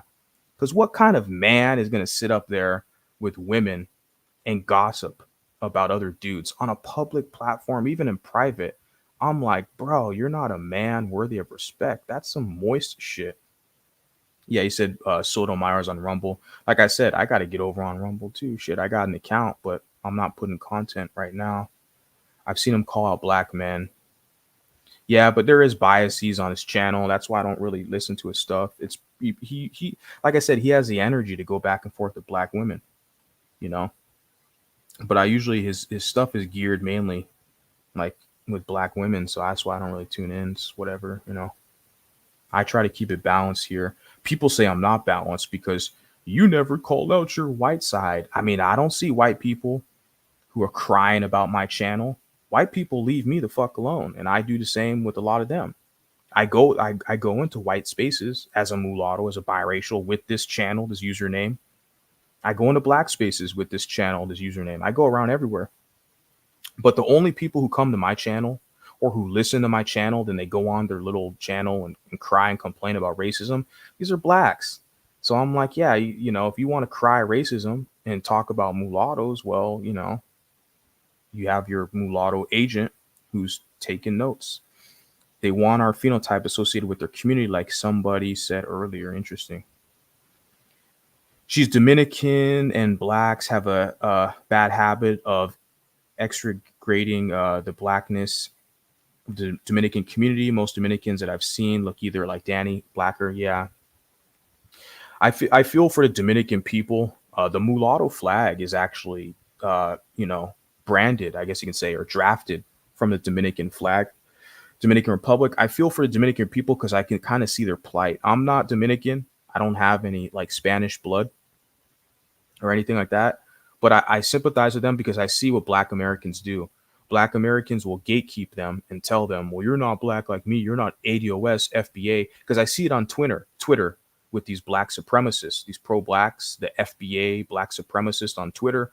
I see what they do when it comes to Dominicans. They have terminology. They'll call them, some of them, Dominicans. Okay, they'll actually say that. It's a slur because they want it's similar to biracials. That's why I and mulattoes. That's why I sympathize with Dominicans, because black people will weaponize the one drop rule. They want a black Americans. I'm saying not all black people. Okay, not all. Just saying the black extremists, the black supremacists. They will weaponize the one drop rule against mulattoes and even Latinos or Dominican people, or they will claim them when it's convenient, right? And then they'll get mad at a Dominican who's basically saying, well, I'm not black, I'm Dominican, right? And it's like, these black extremists, they can't have it both ways. They can't outgroup them and say, well, you're not FBA, you're not pure FBA. But then they cry and complain when a Dominican's like, well, no, I'm not FBA, I'm not black, I'm Dominican. Then they want to throw slurs and call them Dominicans. Because, like I said, I sympathize with Dominicans because I see the same thing happening with the mulattoes in America. If they want to push us out and say, well, you're not pro-black, you're not from the community, you're not a victim, you have a white mom, so you're not pro-black. So they want to outgroup you, right? Because you're not a proud victim, you're not from the hood, you don't listen to Nipsey Hussle. But at the same time, they want you to claim them. They want you begging for acceptance in their group, right? The only problem is they don't have any business infrastructure, so you can't, leverage anything with other groups of people to sign treaties for allyship. They only have fake acceptance, which is dwindling every day, right? So with the biracials, they do the same thing, right? Mulattoes. So, and they have slurs for us. When they realize we're not biting that carrot, they wave that little dangling carrot in front of your head on a stick. That's that black card, the pro-whack card, right? They can revoke it at any time. The carrot on the stick, fake acceptance. When the biracial and mulatto affirms themselves in their identity, when they don't want that carrot or that crusty black card, like, no, I'm biracial, I'm mulatto, I'm not like you, I'm different. They do the same thing to us. They throw slurs. They say, you're confused, you're a tragic mulatto. Same shit they do to us. I see the same strategy being deployed against Dominican people. I've seen this all over social media. Like I said, I'm not Dominican, but I see that where it's like Dominicans want to be themselves. They have their own spaces, even on YouTube. I've seen a couple channels. I don't know the names, but I know they have like Dominican channels where they have other creators, which is beautiful. They need their own stuff, their own spaces. But I see the same crap that these black extremists will push, where they want they look at you as a subordinate. They want you to serve them, begging for acceptance, right? And when you don't play that game with them, they're going to throw slurs at you. They call the Dominicans Dominicans, right? Who don't claim their blackness. And when the mulattoes don't claim their blackness, they want to call us confused, tragic. I'm just this guy here reporting the news. I've been seeing this crap all over the place. Steve Jobs is half Arab, half white, but looks fully white. Yeah, I think I mentioned that. As far as Arabic and Hispanic people, there's kind of a pathway to assimilation. Even Jeff Bezos, I think Bezos has a Cuban ancestry, Hispanic ancestry, Jeff Bezos, but he looks like just a white guy, right? Bald-headed billionaire white guy. So of course, yeah, I said that. Arabic, Middle Eastern, Hispanic, they can kind of assimilate into the white group. So I think the parameters are a little different with them than someone who's like mulatto or has more considerable African ancestry. They always say mulatto is a slur, but stay mute about the word nigga. Of course. And you point it out to them, they go silent, they act stupid. Yeah, of course. Even that rapper Mulatto, they didn't want her to call herself mulatto because she's identifying with her white side, and that's they love being victims under their massa. So they're like, you can't identify with them. You got to be down here in the crab bucket with me. So you could say nigga, that's okay. Because Miss Mulatto, she says nigga, just like Drake and all these biracial rappers are all saying nigga, and everyone's cool with it. Yay! They sing the songs, go to the concerts, right? But as soon as you start saying I'm mulatto, oh no, you can't say that. You're identifying with your white side. That's racist. I need you down here kissing my black butt. You got to be a proud victim like me. Just LOL. I've seen some real Native Americans call out blacks. Yeah, LARPing. Yeah, correct terminology. LARPing is Native Americans. Yeah. Yeah, I've seen a few videos on TikTok about that as well, where Native people are sitting there it's disgusting and despicable, man. I feel for the native people, like I said, because I'm biracial mulatto, so I understand how the black extremists will weaponize the one drop rule against us. But and I see how they're trying to literally steal the identity of native people.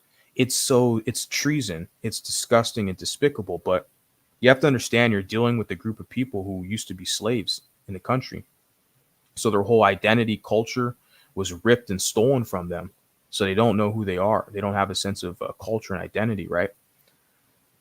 Which is unfortunate, but it's not the rest of society's fault. I know they have some grievances they're trying to work out with the federal government. They're trying to get the reparations. That's kind of their main political, you know, position right now. A lot of them. We'll see how that goes. But yeah, they got to take it up with the people, the corporations, and the slaveholders who profited from that.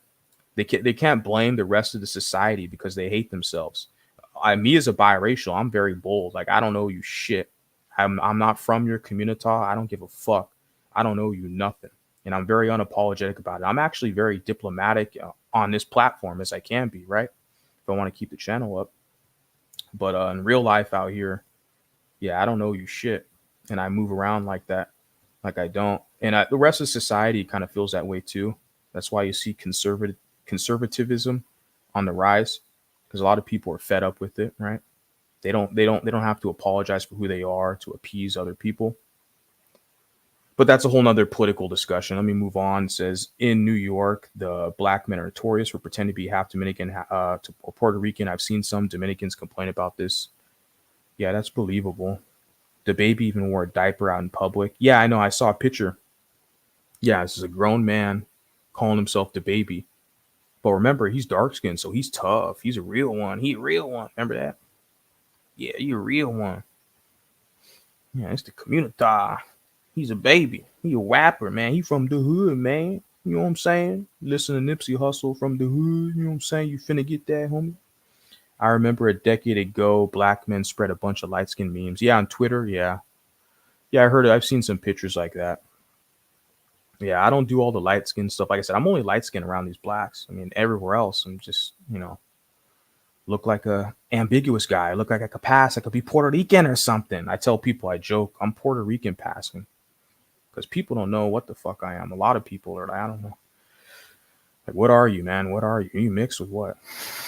When you have white people asking you, what are you? Like, you mixed with something or Hispanic? And Spanish people just walk up to you, start speaking Spanish. That's why I love who I am. Shit, I wouldn't change it for anything. Love my white mom. I love who I am. Have you ever had a Dominican on a stream? Not yet, but I'd like to. I'd love to hear one talk about their dynamics between them and blacks. I need to reach out to them. I have Dominican subscribers. I have people who comment on my page. I had a lady who actually shared some good history about some of the kind of identity politics, I guess I can say, like within Dominican Republic. And she shared some history. It's a pretty good comment from one of my videos.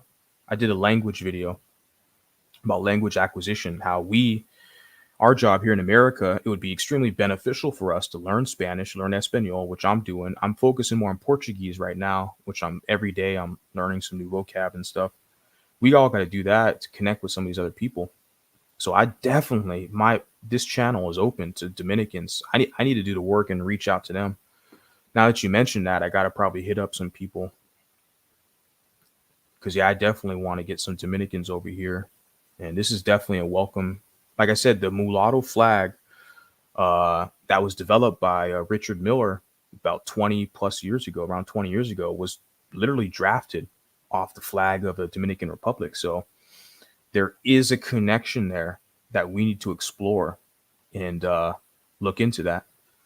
So, yeah, shout out to the Dominicans listening. And says, yeah, they're making a lot of enemies by claiming all these different people's history and identity. Yeah, it's not good. What else is there to say? I think I've been over 3 hours into this. I got a headache now, but I love you guys, beautiful mulatto people. Even if you're not mulatto, you're over here on the channel. You support the channel. You support me as a creator. Hit the like button. Still love you too. For my haters, I don't love you, but I don't hate you either. I pity you because you're beneath me. Like I said, you're basically a fan at this point. So you can stay a fan. But if you want that promotion, I got that Cash App right there, MV Studios 24. Hit that Cash App. Let me know what's cracking. And yeah, send me an email, holler at me. I got a video dropping tomorrow. It's going to premiere sometime in the afternoon tomorrow. And of course, I'll be back this weekend, heavy hitting with some live streams. I'm sorry I went on a little long today, but I had fun. Going to get to bed, wake up, work out, go to work, do what I do. Peace, guys. Love you. And until next time, sayonara.